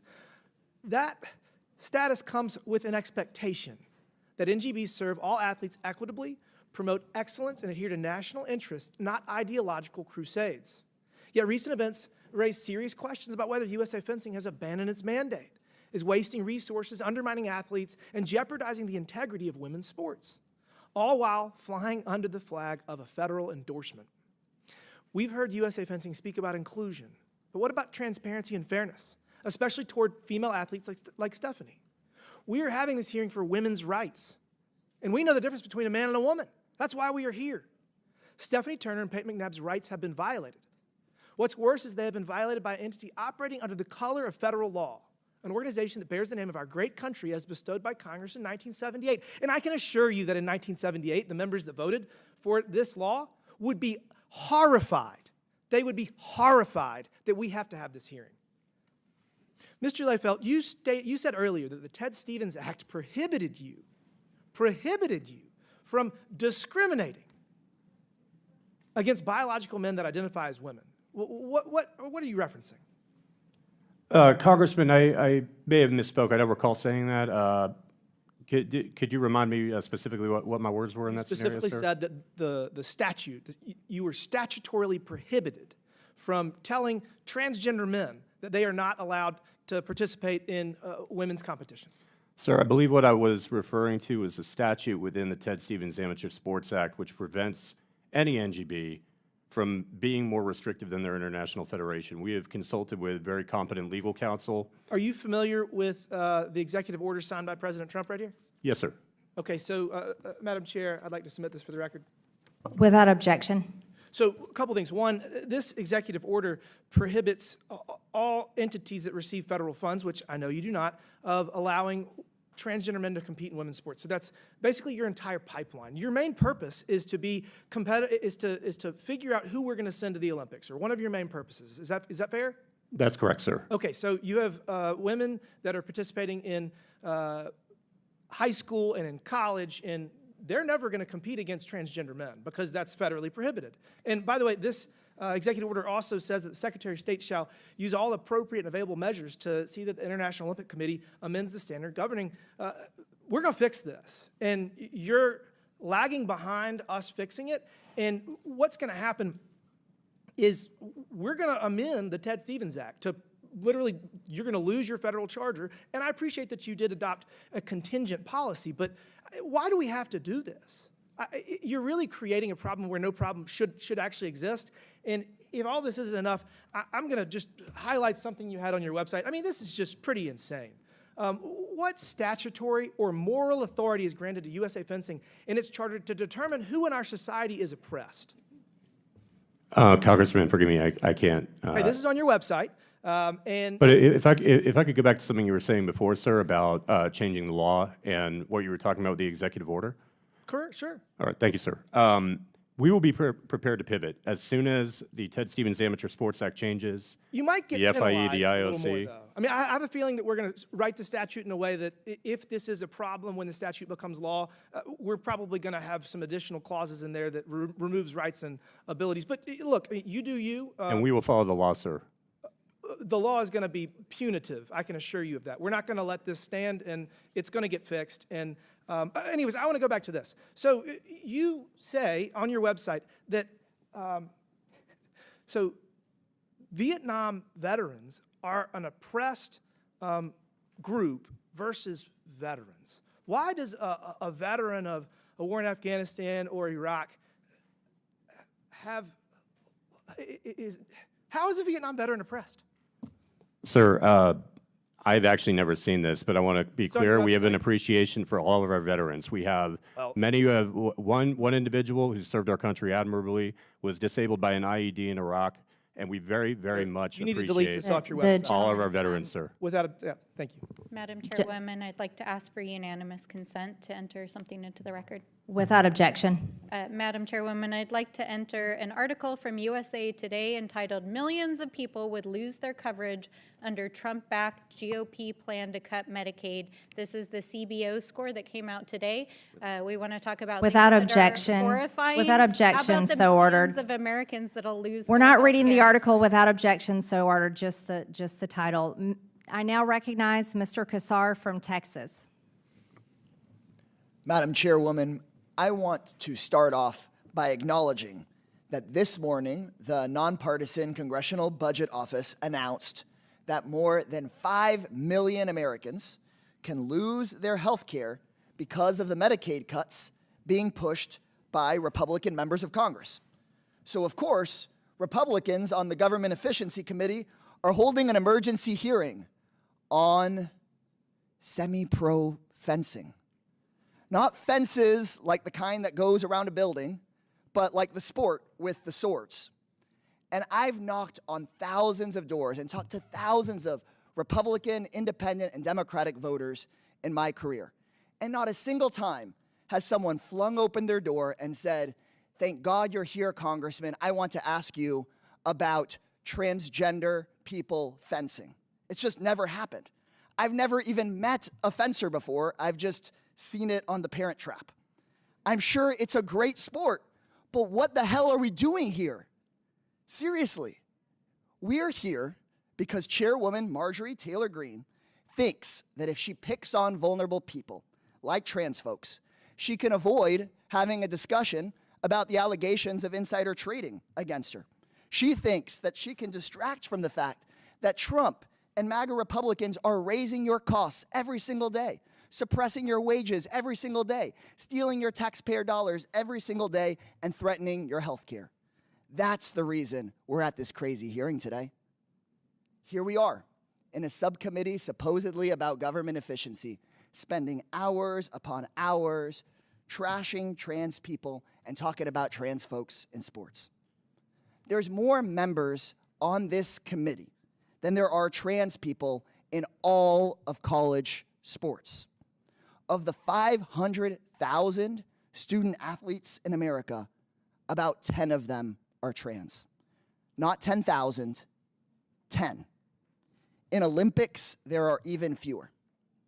So in my opinion, sports leagues will do a much better job than politicians up here on this committee coming up with fair and thoughtful ways of handling who does and who does not qualify for which sports. But I think that instead of picking on LGBT people, politicians in this country should be singularly focused on improving the economy for every single working American. That's my crazy idea. Ms. Goss-Graves, Republicans have called an emergency hearing on trans athletes in the sport of fencing today. Can you tell me, how many college fencers are there total in the entire United States? I think about 1,000. Compare that to, do you know how many people rely on Medicaid in this country? That's more like 80 million. And Social Security? That's more like 70 million. So 80 million people rely on Medicaid, 70 million people on Social Security. We're talking about 1,000 college fencers, period. How many hearings do you think this committee has held on Elon Musk pushing Social Security to the brink of collapse? Oh, my God. I don't think any. 0 hearings. How many hearings have we had about the millions of Americans who could lose Medicaid because of the cuts Republicans are pushing today? Well, 0. That is correct. 0 hearings on these issues that impact us all. Republicans have called hearing after hearing obsessed with trans folks in sports, which of course only affects a tiny sliver of Americans. But no hearings on Medicaid, no hearings on Social Security, no hearings on raising wages and lowering costs. So if you're sitting at home watching, you need to know the goal of this hearing is for Republicans to distract you from their own lies, their own corruption, and their own failure. The goal of this hearing is to make sure that Fox News has something to talk about other than Elon Musk getting billions of dollars a year in government contracts while cutting services for you. The goal of this hearing is to make sure that Fox News has something else to talk about other than Chairwoman Marjorie Taylor Greene's alleged insider trading. It's a sick reality right now in American politics that right-wing Republican officials think that picking on trans people is how they'll earn more votes and raise more money. They pick on Americans that are already facing discrimination and violence, and they're making those challenges worse. They're trying to pull the oldest trick in the book. Next time you go vote, ask yourself if these second-rate schoolyard bullies are looking out for you or if they're scammers just like the man that holds their leash. The gentleman's time has expired. It's important to point out that Democrat members today are not asking the two young ladies that are here representing their sports, and this is what the hearing is about today. I now recognize Chairman Comer from Kentucky. Thank you, Madam Chair. I want to start with a quick round of yes or no questions for each of our 4 witnesses, so please keep your answers for my first 2 questions to yes or no for time's sake. First question, do you believe biological men should compete in women's sports? Ms. Turner? No. Ms. McNabb? No. Mr. Layfelt? If they comply with the requirements, sir. So is that a yes or no? It's if they comply with the requirements that have been set by our policy, they deserve to compete. By the president's policy? By the policy of USA Fencing. Ms. Gray, I'm going to take that as a yes. Ms. Graves?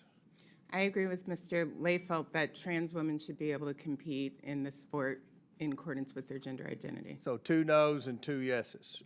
Second and last question for yes or no. Should biological men be able to get scholarships to college in women's sports? Ms. Turner? No. Ms. McNabb? No. Mr. Layfelt? They can't get them anymore, sir. They can't get them anymore. So do you believe, yes or no, they should? You have a personal opinion on that? I don't really have an opinion on that, sir. Ms. Graves? I'm actually concerned about the tens of thousands of women in this country who play college sports who have fewer scholarship opportunities than men. This would actually be a really important. So you are concerned that a man would get a college scholarship that should go to a woman? It's my understanding that there's less than 10 transgender women playing sports, but I know that there are tens of thousands of women Mr. Layfelt, have fewer scholarship on the website, and I know my colleague Mr. Timmons talked about it, there are some troubling statements. There's a page titled, and I think he referenced it, Power and Privilege. This page promotes woke content stating that people who are white, Christian, middle class, English speaking are all privileged, and we should be asking if they're, quote, the right person to take up space or speak on certain issues. Now, your blog and social media posts consistently express similar views, so I assume you support the ideas on that webpage? Sir, I'm not sure about the specific area of the webpage that you're referring to. As a board member, I focus primarily on governance, and if there's something that's operational, I stay very far away from that. So you disavow your website? Is it? I'm just not sure of the specific area of the website. Is it my website? Is it the USA Fencing website, sir? The USA Fencing website. Okay. I just am not familiar with the area that you're referring to, sir. Okay. The reason the reason that's odd is because your blog that we looked at expresses similar views. So, because you appear to be white, English-speaking male, like me. So I didn't know. There was just an odd opinion. You don't have any comment on that? You don't know anything about it? I'm just, sir, in all honesty, I'm not following the question.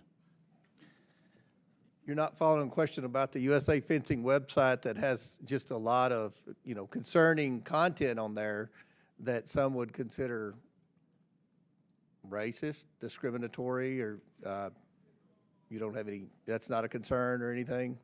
If you link me to the specific part of the website, I could get back to you with an opinion, but I'm just not following well, where it is. we'll get you a copy of your website that Mr. Timmons just referenced. So, Mr. Layfeld, let me ask a simple question. Do you support transgender women, which are biological men, competing in women's events?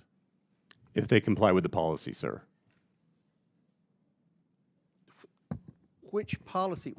Whose policy are you going by? What is that? Should that be the policy? Should men be allowed? You're a leader in this. Show some leadership. Should men be able to compete in women's fencing? Sir, our policy was passed in 2022 prior to my joining the board, but right now, anybody who goes through 1 year silent? So you're okay with it? You're okay with it? You don't have a problem in the world with it? You knew this hearing was coming up. You knew this was the topic of the conversation. You don't have an opinion on the policy? Are you going to change the policy? Sir, we've passed a policy? contingency policy at this time. Due to the Ted Stevens Amateur Sports Act, our council has advised us that we cannot have a policy that's more restrictive than our international federation. I want to be clear that if Congress or the IOC or the FIE, our international federation, changes the policy to ban transgender participation, we will, of course, follow suit. Well, look, I think the majority of this Congress is committed to protecting women in women's sports.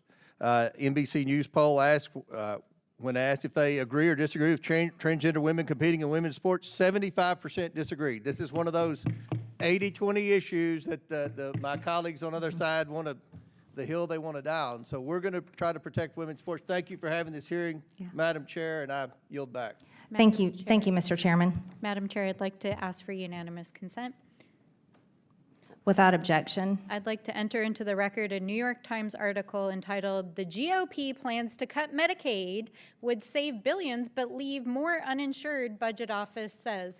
That's what we're actually outraged Without objection, about. so ordered. I now recognize Also, I Mr. want to point Burchett out that the from most Tennessee. powerful oversight Republican You're not Congress recognized. Ms. Stansbury, you're not recognized. talking I'm about sorry, we're going to fencing Crockett. while they're trying to cut Medicaid. Actually, Ms. Stansbury, you're not recognized. I now recognize Ms. Crockett from Texas. Thank you so much. It is so interesting that I just learned today at 44 years old that the Republicans are going to be the ones to save women. The same Republicans that have been saved for women's reproductive acts, or the same Republicans that have stood for the Equal Rights Act, which would hopefully get women to equal pay, or the same Republicans that just this Congress voted for the SAVE Act, which we know would disenfranchise women from even being able to vote. But let me tell you, they are our saviors, and so I am so happy to be here today, because otherwise I would not have an idea that I had a savior in the Republicans. So let's also talk about the fact that it's only been 100 days, 100 long,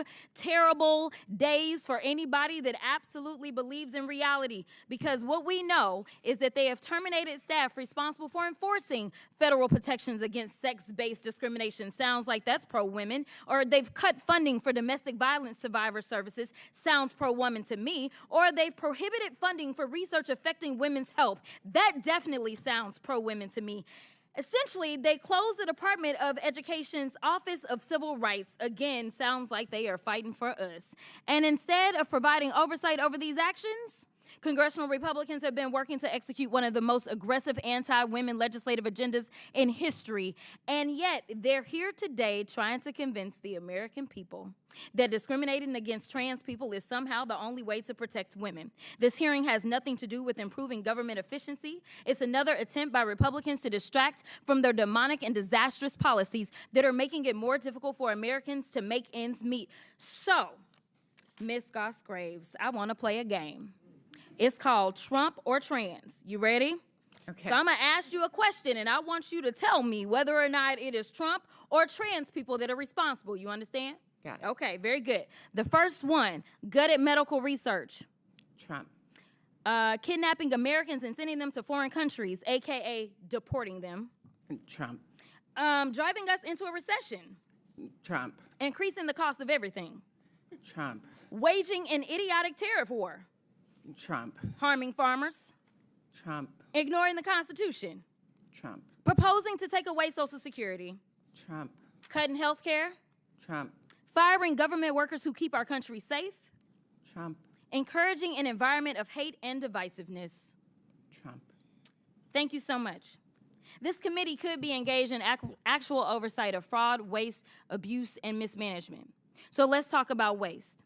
Like Trump's plan to spend almost $100 million for his little birthday parade, or how he spent 25% of his first 100 days golfing, costing taxpayers tens of millions of dollars. In fact, it's a little bit over $30 million at our last estimation. In fact, President Trump is on pace to spend more than $1 billion of taxpayer dollars just on golfing. Yet the Republicans have been silent. So they must think spending taxpayer dollars on the president's golfing trips is more important than providing health care to their constituents. And when I talk about constituents, we're going to talk about the ones on this committee. So if we look at Texas 26, 39,000 children look to potentially lose their Medicaid with the cuts that they are about to vote on for reconciliation. 88,000 in Georgia 3, 68,000 in Missouri 7, 79,000 in Tennessee 2, 86,000 in South Carolina 4, 50,000 in Texas 04, 85,000 in Texas 27, and in Georgia 14, 111,000. And if you add that up just on this committee, we have 606,000 kids that are relying on us to do right by them. And instead, we playing these crazy games because we worried about 10 trans folk that are in sports right now in college. I wasn't elected to be engaged in these fights. I was elected to make sure that those kids, the kids that they are about to neglect with these terrible votes that they're about to take, I was elected to protect them and to make sure that they could grow up and have all the opportunities. But let's keep on track. Now, when we look at how much they are spending on, let's look at fraud. We could investigate whether the White House and the members of this subcommittee engaged in insider trading and market manipulation. Maybe it's a coincidence that the chairwoman brought hundreds of thousands of dollars worth of stock the day before Trump announced a 90-day pause on tariffs. But I guess we'll never know. So finally, let's talk about abuse. Like how the Republicans have let Elon steal data of Americans and his competitors to make himself even richer. Look, don't let these hearings distract you from their destruction. This is rage baiting instead of conducting oversight over the issues that Americans actually care about. And with that, I will yield. The gentlelady's time is expired. Madam Chair, I now recognize. Madam Chair, I move down to take down her words impugning you, as saying you committed a crime. Without objection, so ordered.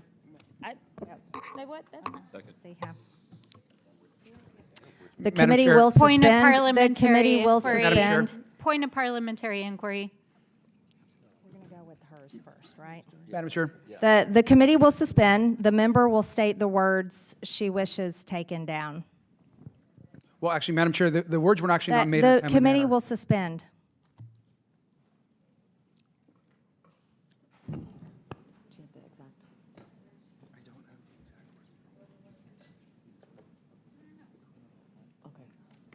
The words alleging a criminal act by the chairwoman. What words? The committee will suspend.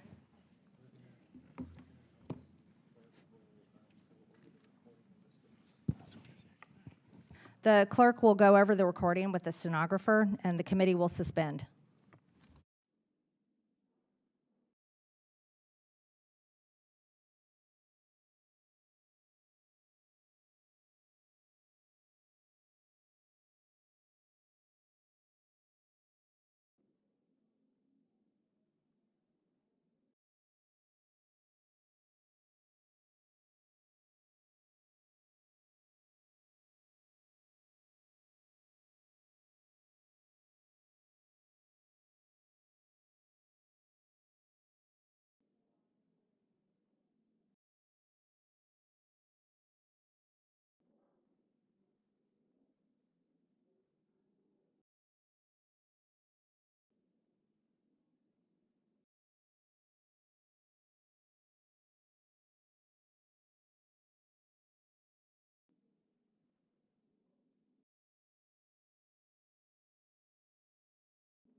The hearing will come to order.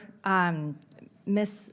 Mace, I'd like to ask, we've looked at the words that were said, and it's borderline whether it's parliamentary and goes along with the rules, saying could and accusing the White House and members of this committee of crimes is borderline. So in interest of the hearing and our witnesses that are here today defending themselves against the mentally ill biological males that have invaded their sports, and in the interest of making sure that we stay on track instead of getting sidetracked into Democrats' nonstop fake accusations, I just ask, thank you for bringing up the motion and ask if you'd Yes, like Madam Chair. Okay, thank you very much. With that, I now recognize, she already did, Ms. Stansberry. I now recognize Mr. Burchett from Tennessee for 5 minutes. Thank you, Chair Lady. Madam Chairman, I'm sorry, it has to be withdrawn on the record. She asked the question and she said, yes, Madam Chair. You weren't listening, Ms. Stansberry. We handled that, and it has been removed for the record, the fake accusations of criminal behavior. Oh, are you accusing also? And lying, and you're continually disrupting this hearing and won't stay on track about mentally ill men trying to beat down women in women's sports. We're going to stay on track now, Ms. Stansberry, so hopefully you can go along with this hearing and stay on subject. And I now recognize Mr. Burchett from Tennessee. Thank you, Chair Lady. Thank you for allowing me to be here. Much has been said about the number of trans athletes that are in sports today, or the lack of numbers, I guess. But I can tell you, there's a couple of ladies sitting right here who have been greatly affected by those very small numbers. One is not being able to pursue her passion of fencing, and the other lady has had a life-altering event occur to her because of it, and I take a little bit of offense to that, being the father of a very cool young lady. I just think that this is something that needs to be noted, and also a lot of distractions been made about cutting SNAP and all these other things, and Medicaid, Medicare, what have you. All anybody on our side of the aisle is talking about is cutting waste, abuse, and fraud. The only people that are talking about making any cuts are my friends cackling to my right and a few commentators on CNN. And all we're talking about is waste, abuse, and fraud. And you have to ask, America's going to have to ask themselves eventually, why in the world are the folks on the left so afraid of waste, abuse, and fraud being cut? I suspect because it's going to come back to somebody's pockets. So with that, I appreciate the time you've allotted me. Mr. Lefelt, did I say that name right, sir? Close enough, sir. It's Leifeld. Leifeld? All right, I'm Yes, sir. Burchett. Nobody ever gets it right, so. It's a German name, sir. But a lot of people mess it up. I'm not really sure what mine is. I just East Tennessee. Let me ask you, while serving as chairman of the USA Fencing, you posted a very long pro-transgender manifesto on your blog. Let me ask you, why did you post this? And I would like to, for the record, put that on the record, Madam Chairman. Go ahead. Without objection, so ordered. Sir, I posted it in my personal capacity, just over the years having observed a lot of transgender women transition and the success that they had found in fencing and the purpose that it gave them in life. Okay. And in the post, you mentioned you had no problem with your daughter facing a man in the sporting event. Is that true? Sir, at this time she's 4 years old and hits me with a foam saber, but does not participate in fencing yet.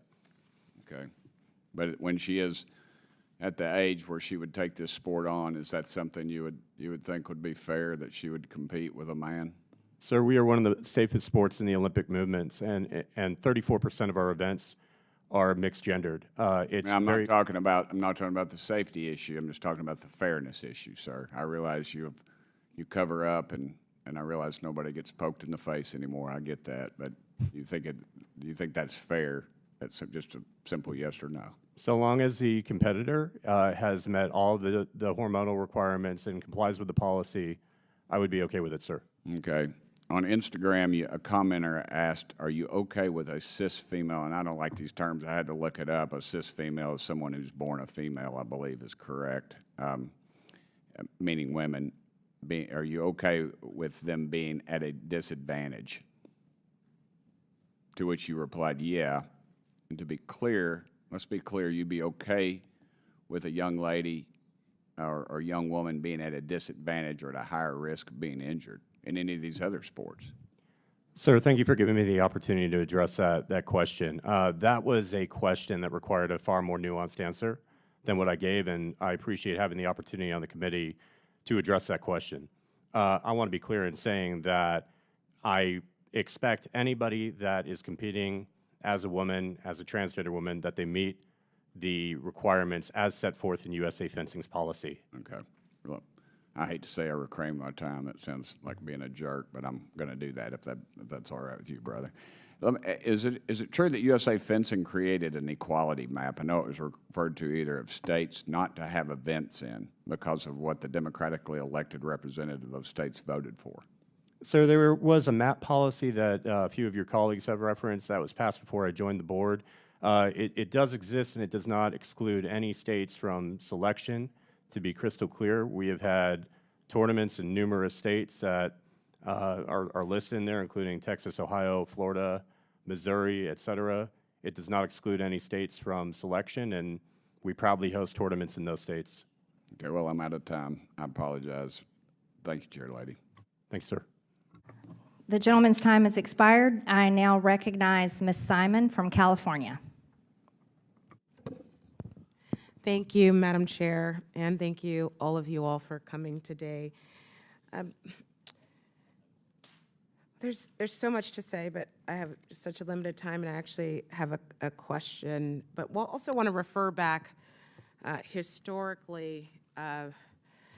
We've been having these conversations for quite some time.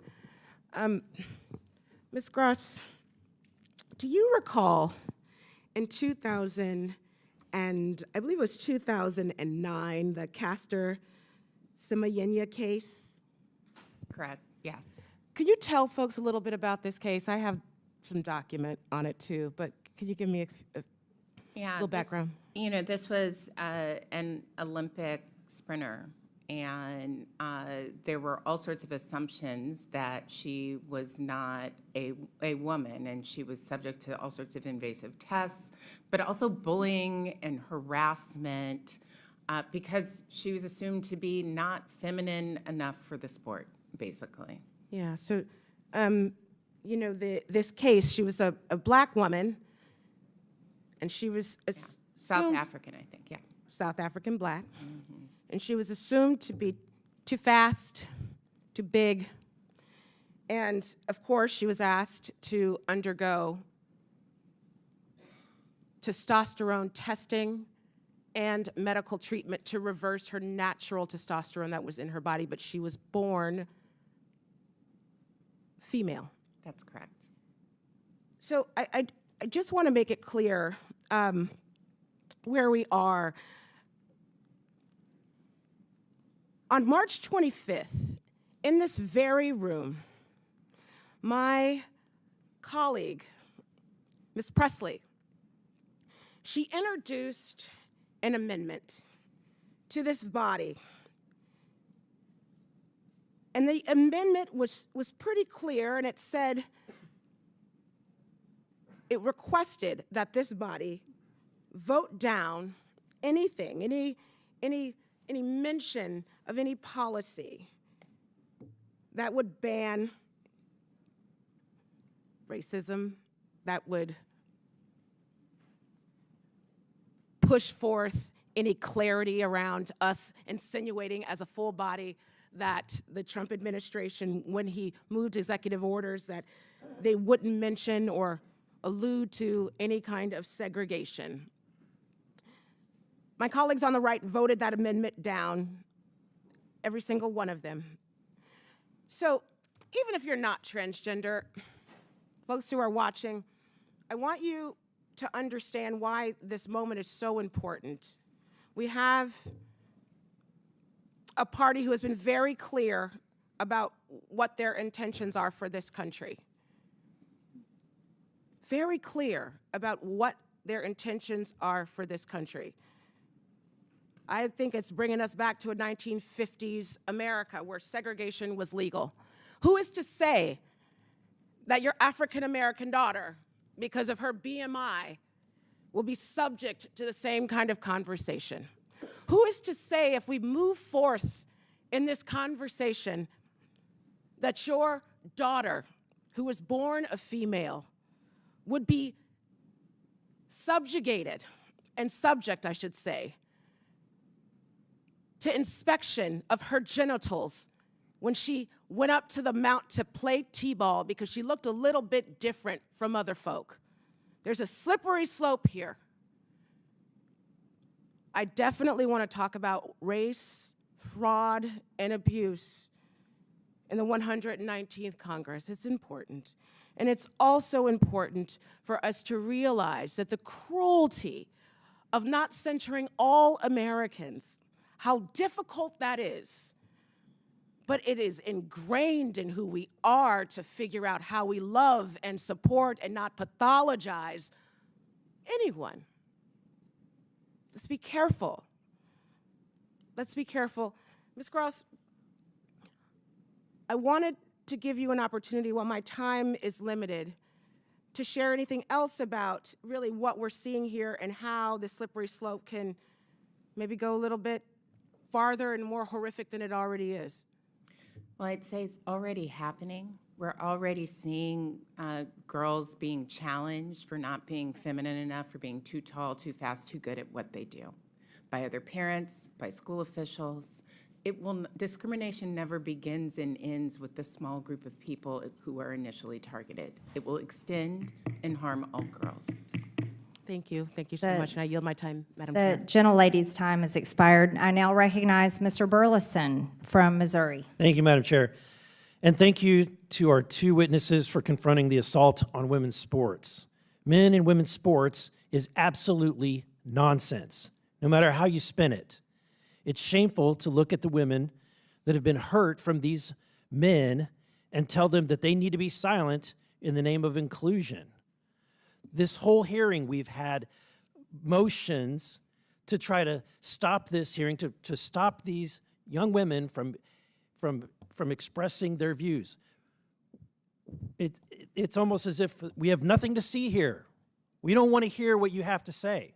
That's the message that's coming from this side. But I'm here because I want to hear what you have to say. And, look, whether it's fencing tournaments, track and field, my daughters are in soccer or volleyball games, you're endangering our daughters and belittling their narrative. The men like Mr. Liefeld who are wrecking women's sports with woke poison and a twisted mental view of things are destroying the opportunities for these young women. Meanwhile, Americans, they all get this. They look at this and they think that this is absolutely crazy, that we're even here. And so we're here to obliterate this insanity and fight for our girls and their safety and their fairness in their athletic endeavors. And I've got to tell you, Ms. Graves, I was shocked to read your testimony where you belittled the experience of Ms. Turner. In your testimony, you said that that her experience is part of a larger scheme to attack young trans people. Do you really? You said it was deliberate spectacle that was carried out. Do you really believe she contrived this situation? She testified that she planned the night before. She cried the night before. Do you have any sympathy for a young woman who realizes she's going to have to sword fight a man the next day? Protest is important. It is to make a point. There is mixed gender competition all the time in fencing. You heard that it was a plurality. No, Ms. Graves, I'm taking my time. This young woman did not register for a mixed sport, for a mixed event. She registered to compete with other women. And that right was taken from her. And she bravely stood her ground. and I think the world applauded you for that. Ms. McNabb, the life-changing, altering, can you describe, and this is where I want to kind of give some time. This event has had a dramatic impact on your life, physically, the mental anguish that you've gone through. Unlike some, I want to hear your story. I want to hear what you have to say. Thank you, Congressman. Yeah, what happened to me was 100% avoidable, and it completely changed my life. I never played volleyball again that day. That was the last day. And it's so sad because I had the hopes of playing collegiate sports in softball, and that day never came because I was just never the same. I've had to navigate my new normal, which is incredibly sad, especially for my friends and family to see. And although I may look like I'm doing better on the outside, there's things that are not, and I don't know if they'll ever be the same. I'm sorry for the experience that you went through. And, I'm really sorry that we have individuals in positions of power, like Mr. Lefelt, who have a twisted view on reality. And they're imposing that twisted view on you and your lives. It's really tragic and it's sad. And what's even worse is that now you're the one to blame because you two contrived these situations, according to Ms. Graves, that you created this. Sorry. You wanted this to happen, Ms. Turner. That's what Mrs. I never said that. It's in your testimony. I did not say that Ms. McNabb contrived the situation. I actually think the lesson from her situation is around concussion protocol. Let me ask, do you really believe the volleyball experiences that they've should experienced? look like. Ms. McNabb, do you really believe that she wanted to face all these medical issues? I think what happened to her is tragic. There are hundreds of thousands of injuries that are preventable. So why aren't you standing up for her? I actually have. I said that this was terrible, and I have solutions that don't involve bullying. Thank you, Ms. transgender Graves. people. Look, I think that it's sick and twisted that individuals want to make women have to sword fight men. And it's sick and twisted that individuals want to make individuals have to take a spiked ball to the forehead if that's what it takes for a trans person to play. I yield back. The gentleman's time has expired. I now recognize Ms. Randall from Washington. Thank you. This hearing, much like the long suspension that we had a few speakers ago, is a waste of taxpayer time. Yet another showing of the 24/7 circus that this majority has been conducting as puppets of this president's agenda. We have people at risk of losing healthcare coverage for concussions, for preventable diseases, for brain injuries, for cancer, people at risk of losing healthcare coverage, federal workers and veterans fired without reason. FAA woefully understaffed and presidential appointees taking advantage of their position for personal gain. And yet, the first subpoena that this majority feels compelled to execute, not any that we tried to offer for Elon Musk, but it's to bring the chairman of the board of USA Fencing in. No offense, Mr. Lefelt, but this is part of a crusade against trans people. There's nothing else to call it. No one can explain away how questioning the chairman of USA Fencing on trans people in sports brings down costs for American people. Much like no one can explain how banning trans people from our military ranks makes us more safe. In fact, Representative McGuire, who's not on this subcommittee, but is on the full oversight panel, said this morning something that we could all do well to remember. If somebody saved your life on the battlefield, you wouldn't care if they were pink or blue or male or female, if they called themselves a Democrat, Republican, or an independent. We are all Americans. But we care more, my Republican colleagues care more about policing the way that people live their lives instead of ensuring that they can.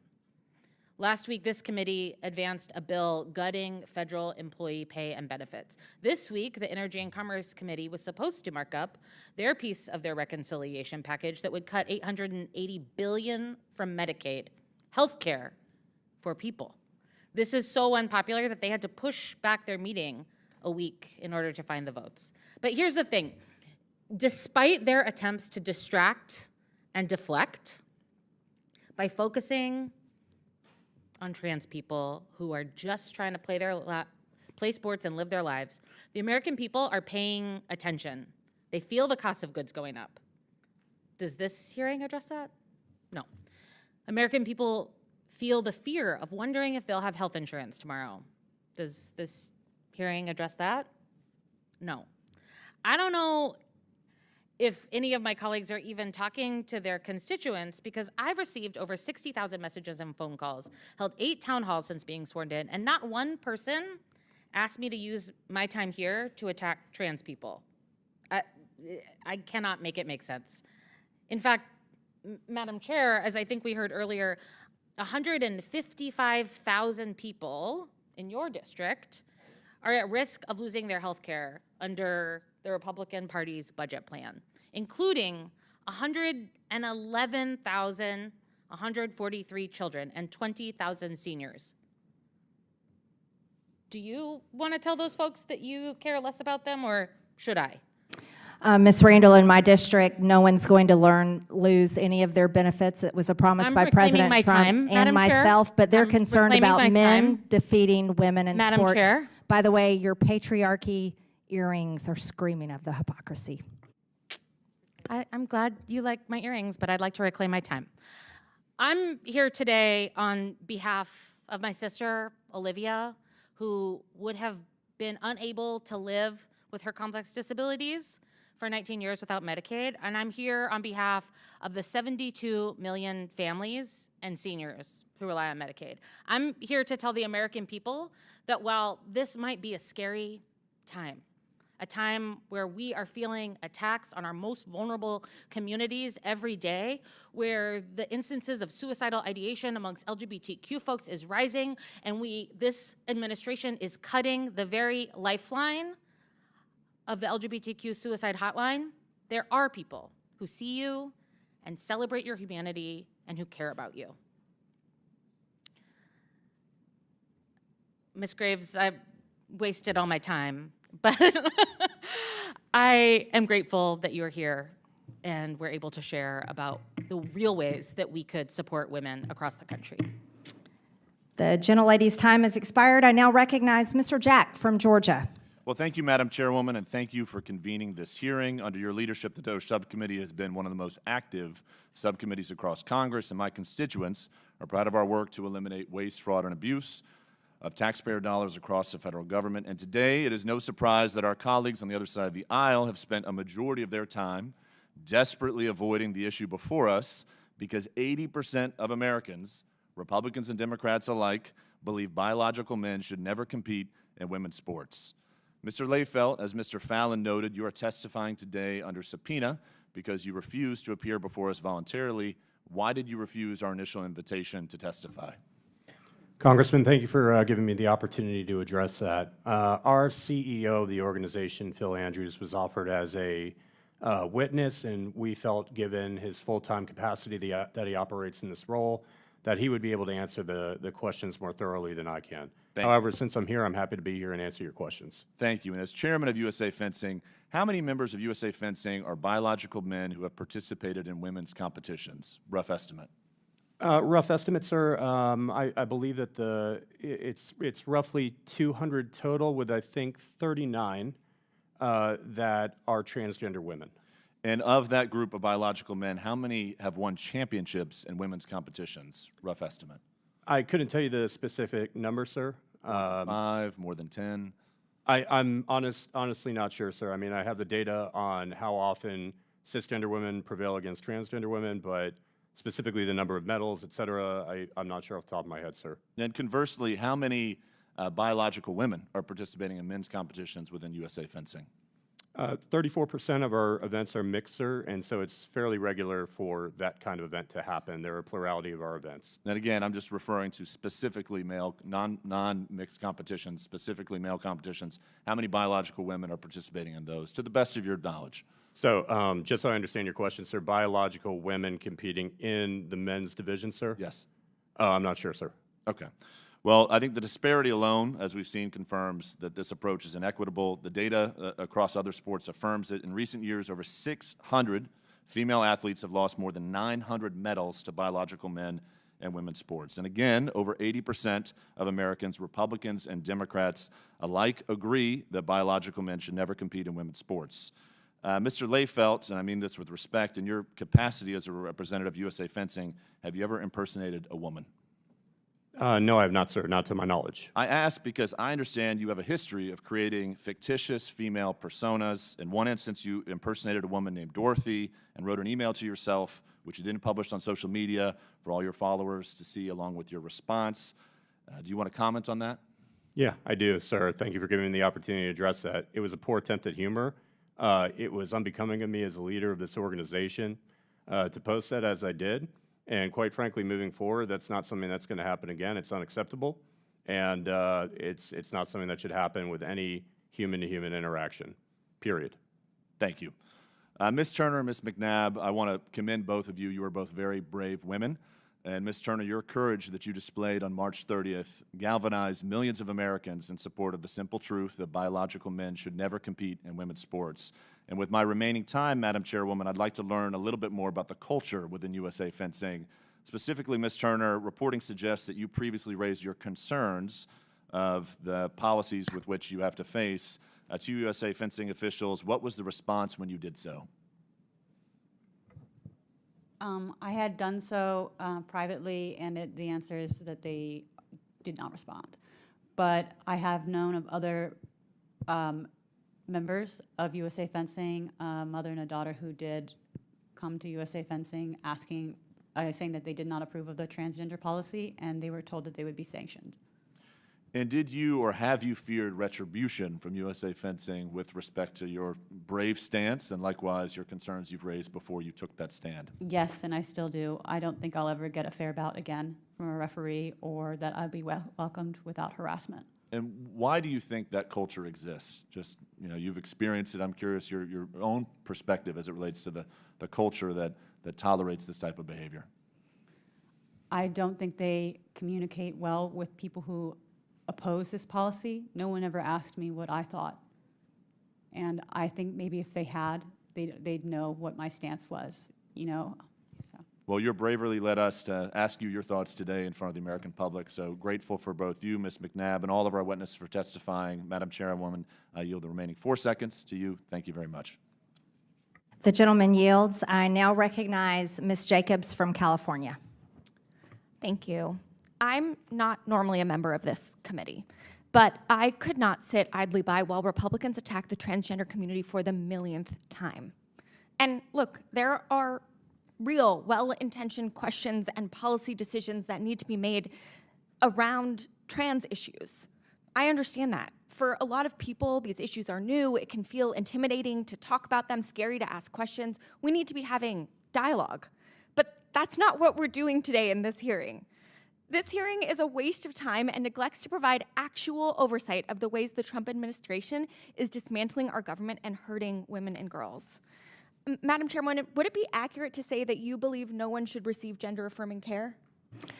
I believe that no minors should receive gender-affirming care, sex changes, mutilating their body. Okay, They can't vote, they should can't receive get a gender-affirming tattoo, care? they can't drive a car, Okay, they thank can't you. join the military. Thank you. I ask this because many people believe that Botox, filler, boob jobs are all gender-affirming care, and I know many of my colleagues, probably on both sides of the aisle, have partaken in this gender-affirming care. But okay, let's take this committee at its word that this hearing is about protecting women and girls. Ms. Goss-Graves, the Department of Education's Office of Civil Rights is the primary entity that investigates discrimination against women and girls in sports, in school. Is that correct? That's correct. That protects women and girls against sexual assault, whether in sports or elsewhere. Is that correct? That's correct. All right, well, then would you say that getting rid of the Department of Education's Office of Civil Rights would hurt women and girls? For sure, as did the cuts to the Office for Civil Rights, the group that actually responds to Title IX compliance. That's exactly right, which is why I find it so interesting that the Trump administration has already closed more than half of the offices of the Office of Civil Rights in the Department of Education, including an office in California that is in the middle of an active discrimination investigation. You would think if we were concerned about protecting women playing sports and protecting their Title IX rights that we would want to be actually looking into why we're closing these offices, not what we're doing right now. For the record, for folks watching, this is also the office that investigates anti-Semitism, incidents of anti-Semitism on college campuses. So remember that when my colleagues try and tell you that they're standing up for Jewish students. But I have a theory. I think we're probably talking about this issue instead of what the Trump administration is actually doing, because my colleagues don't want to talk about, for instance, the 99,301 people who are at risk of losing their Medicaid in Nancy Mace's district, or the 54,466 people who are at risk of losing their Medicaid in Brandon Gill's district, or the 69,698 people who are at risk of losing their Medicaid in Pat Fallon's district, or the 263,276 people at risk of losing their Medicaid in Eli Crane's district, or the 235,530 people at risk of losing their Medicaid in Chairman Comer's office, or the 155,530 people at risk of losing their Medicaid in the Chairwoman Marjorie Taylor Greene's office, or the 1.7 million people statewide in Georgia who are at risk of losing their Medicaid, or the 320,818 students who rely on school lunch in Georgia in order to get their food who are at risk of losing that. Maybe it's because the Atlanta Journal-Constitution has already ranked the chairwoman as last in a poll of potential candidates for the United States Senate in the Georgia seat, and she thinks that attacking trans kids will help her poll numbers. But I'm here to tell you that attacking trans kids is not going to launch a Senate campaign. Attacking trans kid is not good politics, not for the right, not for the left. The American people did not say that they hate trans kids and they hate trans people in this last election. What they said is that they want us to take care of them. They are mad that someone else is getting surgery paid for when they are drowning in medical debt. They are mad that someone else is getting housing paid for when they can barely afford rent. So let's be clear that on both sides of the aisle, it is bad politics to attack trans kids, and it is a shame on this body that we work in that we all even have to be having this conversation today. Thank you so much, Madam Chairwoman. I yield back. The gentlelady yields. I now recognize Mr. Gill from Texas. Thank you, Madam Chairwoman. This is an excellent hearing, and we really, really appreciate your leadership, incredible leadership on this topic and on this issue. And I'd also like to thank our witnesses, Ms. Turner and Ms. McNabb, for particularly moving testimonies. And thank you for your bravery for coming here. I know it takes a lot of guts to testify before a congressional committee. Mr. Layfeld, I'd like to ask you a few questions. Do you think that men should be allowed in women's locker rooms? Sir, those regulations are set by tournament I'm just asking organizers. you yes or no. Do you think men should be allowed in women's locker rooms? I don't have a personal opinion on You don't have you have a personal opinion on a lot of things, but not on that? Sure. I mean, it's a locker room is not really an area where people interact. So the answer is yes. I don't Do you really think have that men should be allowed to share showers with women in athletic facilities? I think that showering is a private activity and that it should be private. And it should be private. There's oftentimes communal showers. Are you okay with men showering with women? I don't have an opinion on that in the context of USA. You don't. So. Interesting. That's an astounding thing to not have an opinion on. I think most normal people have an opinion on that. Are you okay with women being at a disadvantage when competing against men in sports? Sir, mixed events happen all the time, and No, women are that's often... not my question. Are you okay with... Let me ask it this way. Are you okay with cis females being at a disadvantage? If their competitor, assuming that you're talking about... It's a yes or no question. Female, that they've met the requirements set forth in the policy. Why did you post on social media for the world to see? You were asked in an anonymous question, which you posted online, are you okay with cis females being at a disadvantage? You said, yeah. Yeah, I believe it was Congressman Cloud that had asked me about that, sir, and I'm happy to address it again. That was a one-word answer to a more nuanced topic, and I feel like if I could take it back and expound a little bit more than what I had there. Reclaiming my time. Sure. Do you think that Do you think that parents who don't want their daughters competing against men in women's sports are whiny? No, sir. You don't? Why did you write that on social media? I've got a picture here where you posted that. You were allegedly responding to a parent who didn't want their daughter being beaten up by men in sports competitions. You said, I'm not going to pull her from the sport and write a whiny email announcing my departure. Sir, Mr. Congressman Jack had asked me about that, and want to be crystal clear, that was an inappropriate message. It was Do you think that they're cowardly? Sir, no, I don't. I don't at all. And in fact, why did you write that on social media? I regret it, sir. I deleted it shortly after posting, and I certainly don't feel that way anymore. And given a lot of the messages that we receive, and even conversations that I've had, do you think with that Ms. parents Turner, who don't want their daughters competing against men in sports should be compared to the Ku Klux Klan? No, absolutely not. And I And why acknowledge did you that I do said that? that in the message, sir. Why and did that you was do that? inappropriate. That was inappropriate? Yes, sir. Yeah, you're right. That isn't inappropriate. I'd like to read what you wrote and what you posted on social media. Sure. Responding allegedly to a lady who had these concerns. The only wizard that's going to dig you out of the myopic hole you've put yourself and your family in is one of the, quote, grand wizard variety. Inappropriate, sir, and I acknowledge that I said it, and I will commit to never making a message like that again. That was in response to a parent, according to you on social media, who had a problem with this. Was this a real email that you were responding to? It was a real email, sir. I did not respond to it and hit This send was a back. real email. Did an actual parent write this, or did you write this email? It was written by an actual person claiming to be a parent. They were not a member of our Were you that organization. actual person? No, sir. You were I was not that actual person, but you staged this whole interaction. The response, sir, was not real, and I regret that. Okay. You think inclusivity presumably is a big part of the fencing community, is that right? I would say so, sir. We're a very welcoming community, and I'm proud of that. Are you welcoming to Trump supporters? Absolutely. Then why did you, in your Facebook page, from the fencing coach, write, imagine being one of 71 million people dumb enough to vote re-election for a treasonous clown who's permanently banned from Twitter for inciting an insurrection, you mad MAGA bros?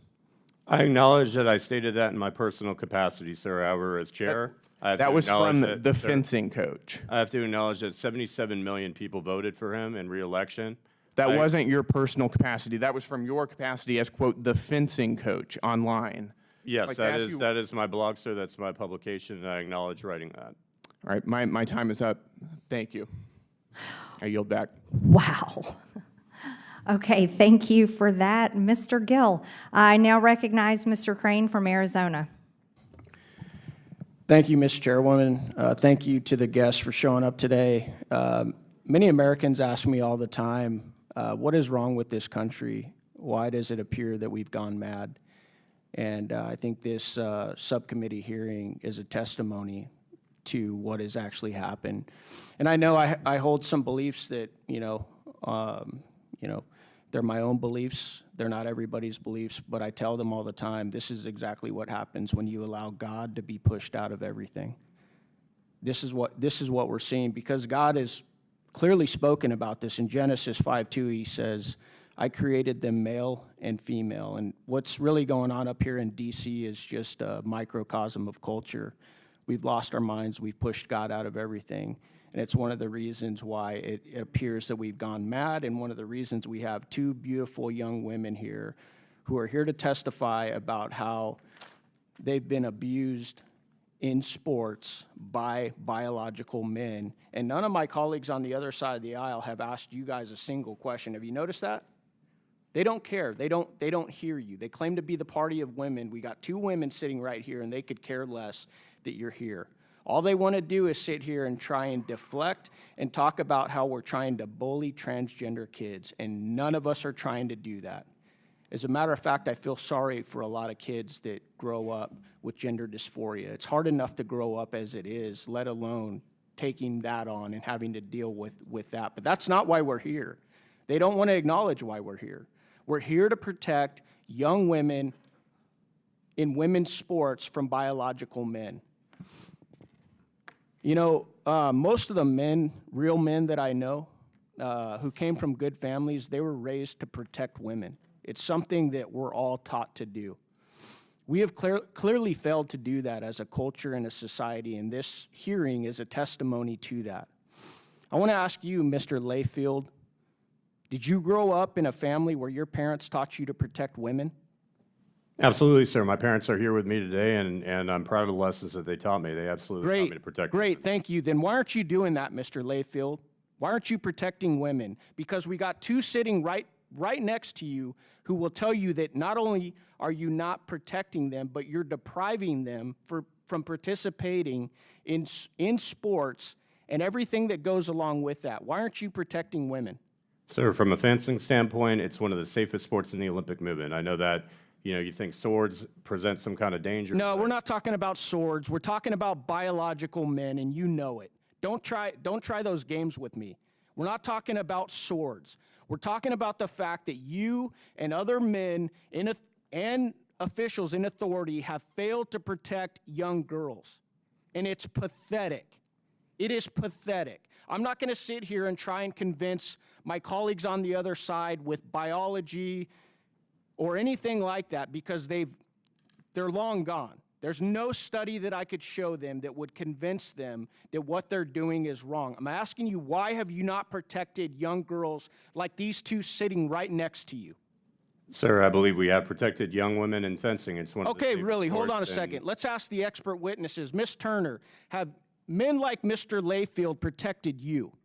No. Are they protecting other young girls from biological men participating in sports? No, he glorifies it. Ms. McNabb, are men like Mr. Layfield protecting you and other young women participating in women's sports? Absolutely not. Do you feel safe? No. You shouldn't, because guess what? God created men and women differently, and I know that this town and many in this culture have a real problem with that, but it is a fact, okay? It's just a fact, and you guys know it. You have permanent injuries for the rest of your life. Is that correct, Ms. Knapp? That's correct, Congressman. Evil triumphs when good men and women do nothing. Not only have you done nothing to protect these young women, but you've actually sided with policies that are destructive to young women's sports. You said you have a daughter, Mr. Layfield? I do, sir. That's sad, man. That's sad that you wouldn't protect young girls from what's going on in this culture. And it's disgusting to listen to these posts that you yourself posted. I can't believe that you're still the chairman of this organization. I really can't after hearing some of those posts. Calling parents who are concerned about this type of leadership KKK members, are you serious? Shame on you, bro. I yield back. The gentleman yields. I now recognize Ms. Mace from South Carolina. Thank you, Madam Chair, and thank you for the invitation to participate in today's hearing. Ms. Goss-Graves, so-called, quote, expert in women's rights. Do you know how many years it took South Carolina to elect its first Republican woman to Congress? Well, what year did 100 years since women got the right to vote. Do you know how many years it took the Citadel, the Military College of South Carolina, to graduate its first woman? Well, 157 years. So I have a series of yes or no questions I would like to ask you based on some of your previous statements. In your opening statement today, you said trans women are women. Ms. Goss-Graves, what is a woman? So a woman is an adult female. A woman identifies as a woman, and I actually think it is. What do you consider a female? What is a female? So there are some women who were assigned a female. You say you're here to defend women. You say you're here to defend women, but shouldn't you be able to define one? Shouldn't you be able to define one if you're for women's rights? That's literally what I'm. Ms. Goss-Graves, do women have penises? So again, I believe that women. Democrats have gone so crazy. Women can have penises. That's not a thing. That's not biology. It's not science. And you sound like a lunatic. And the women. Should young girls just get used to penises in their locker rooms and showers? My next question, yes or no? Should little girls get used to penises in their locker rooms and showers? Yes or no? I don't know what you're talking about, but what I will say. Oh, I absolutely do. We've heard testimony today about trans women. Those are women with penises. Those aren't real women. I'm going to reclaim my time. When President Trump issued an executive order to keep men out of women's sports, thank God he did. You said it was sexist. Yes. Bullying that harms all students. Correct. Is it sexist, yes or no, to protect women from men in sports? Yes or no? If Can't you answer the want to question. protect Is it sexist women to acknowledge basic science? Men and women are sports. built differently. Is it sexist to acknowledge science? Can't answer the question. Does forcing little girls would like to does answer forcing questions, little but you aren't girls to allowing strip me down to in front of answer men in questions. locker I don't rooms even harm girls? understand that. Does forcing little girls would to like to strip down in answer front of men in the questions, but for locker some room reason you're harm not little girls? allowing Yes or me no? to answer Can't answer the questions. question. Does have forcing 5 little girls to questions to ask you, shower? you've I'm given going to me no reclaim my time. You can quit opportunity. talking. These are yes or no questions. You can answer You've them or asked not. 5 And you've chosen not to questions that you answer the haven't questions had- today because you don't know how. I And know I it's actually shameful. do know how to answer Do you questions, support but usually drugging it and chopping requires off kids' some genitals in amount the of name of time. inclusion? Is that a I- thing for you? I have to Do you say, get off I'm on that? so stunned. All right, when a biological by how man crushes a insulting girl you're in a being towards contact sport invited and witness sends her to for the ER, testimony. is that your idea of empowerment? Is that empowering women when a young man beats a girl and takes her, sends her to the ER in a contact sport? Is that empowering women? Is that what that is?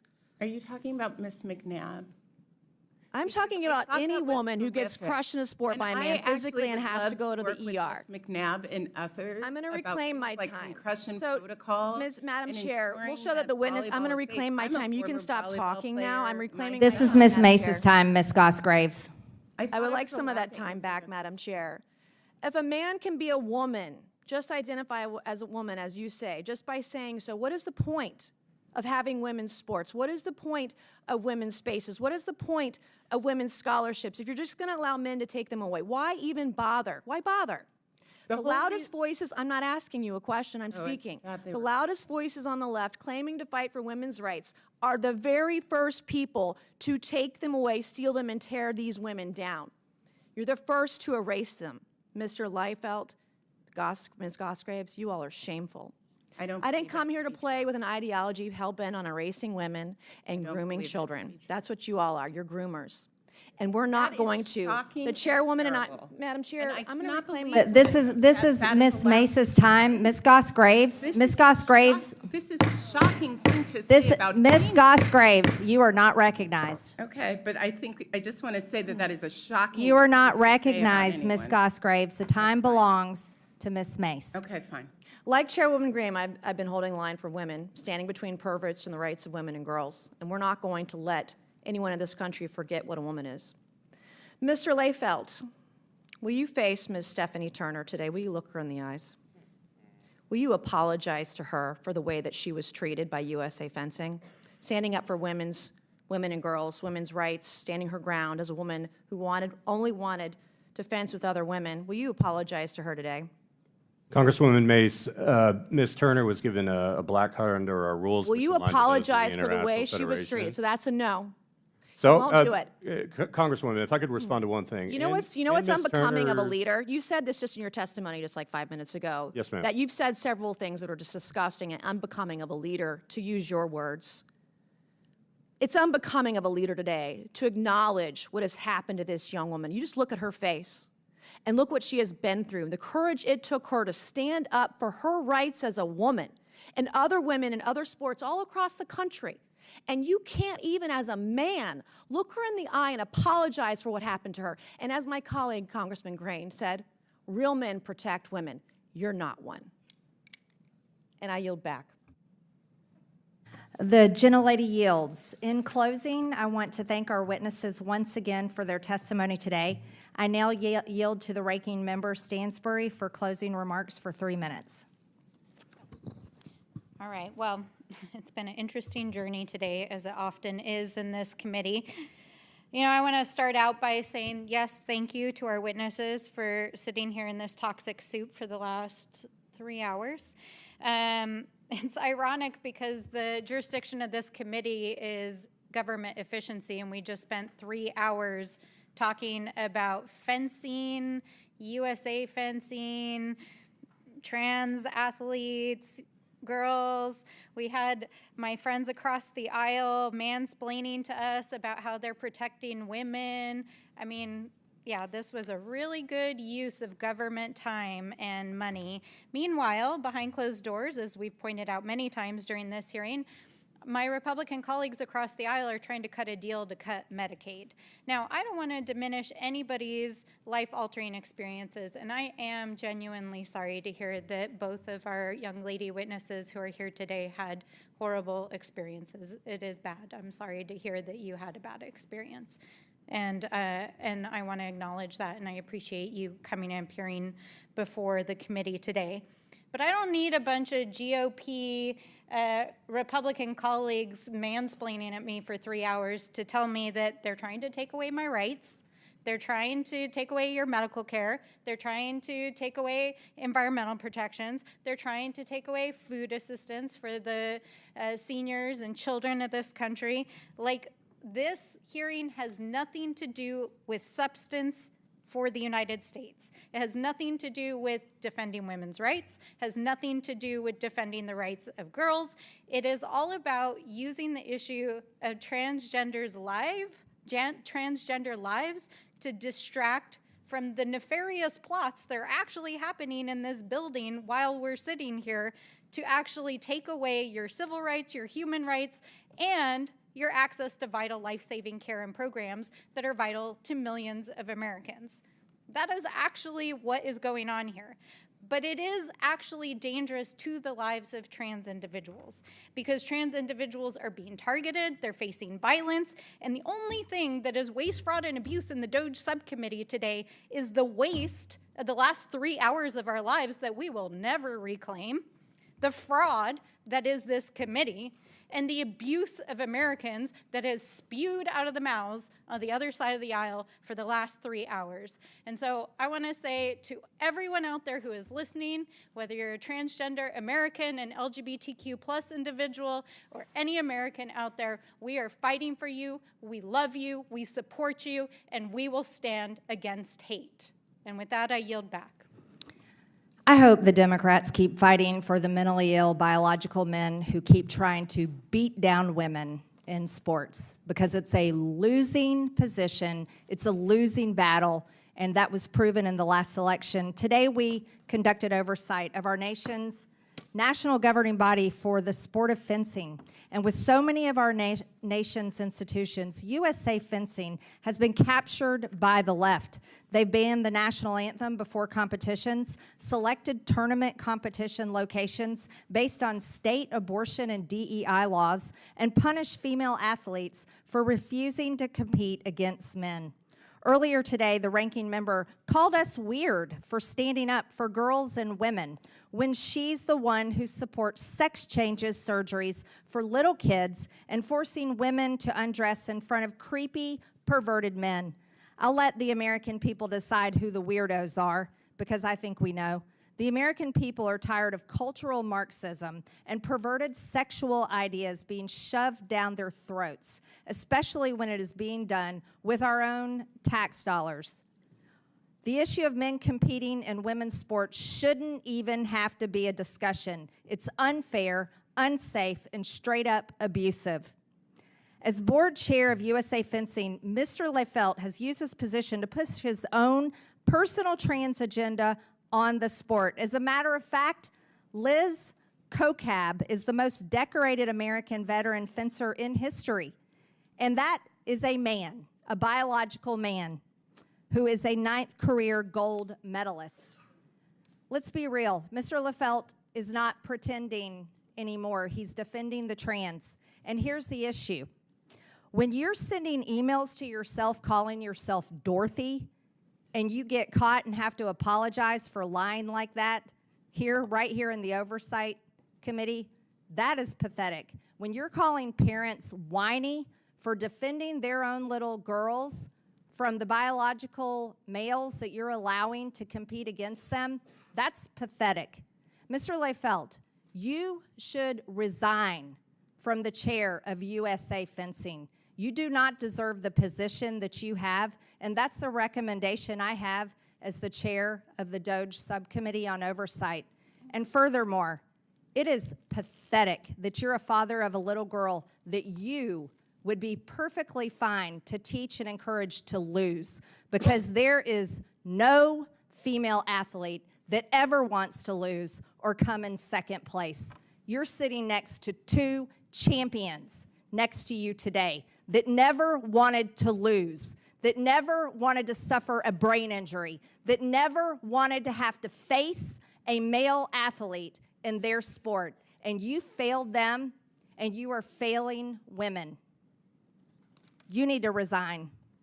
With that, and without objection, all members have 5 legislative days within which to submit materials and additional written questions for the witnesses, which will be forwarded to the witnesses. If there is no further business without objection, the committee stands adjourned.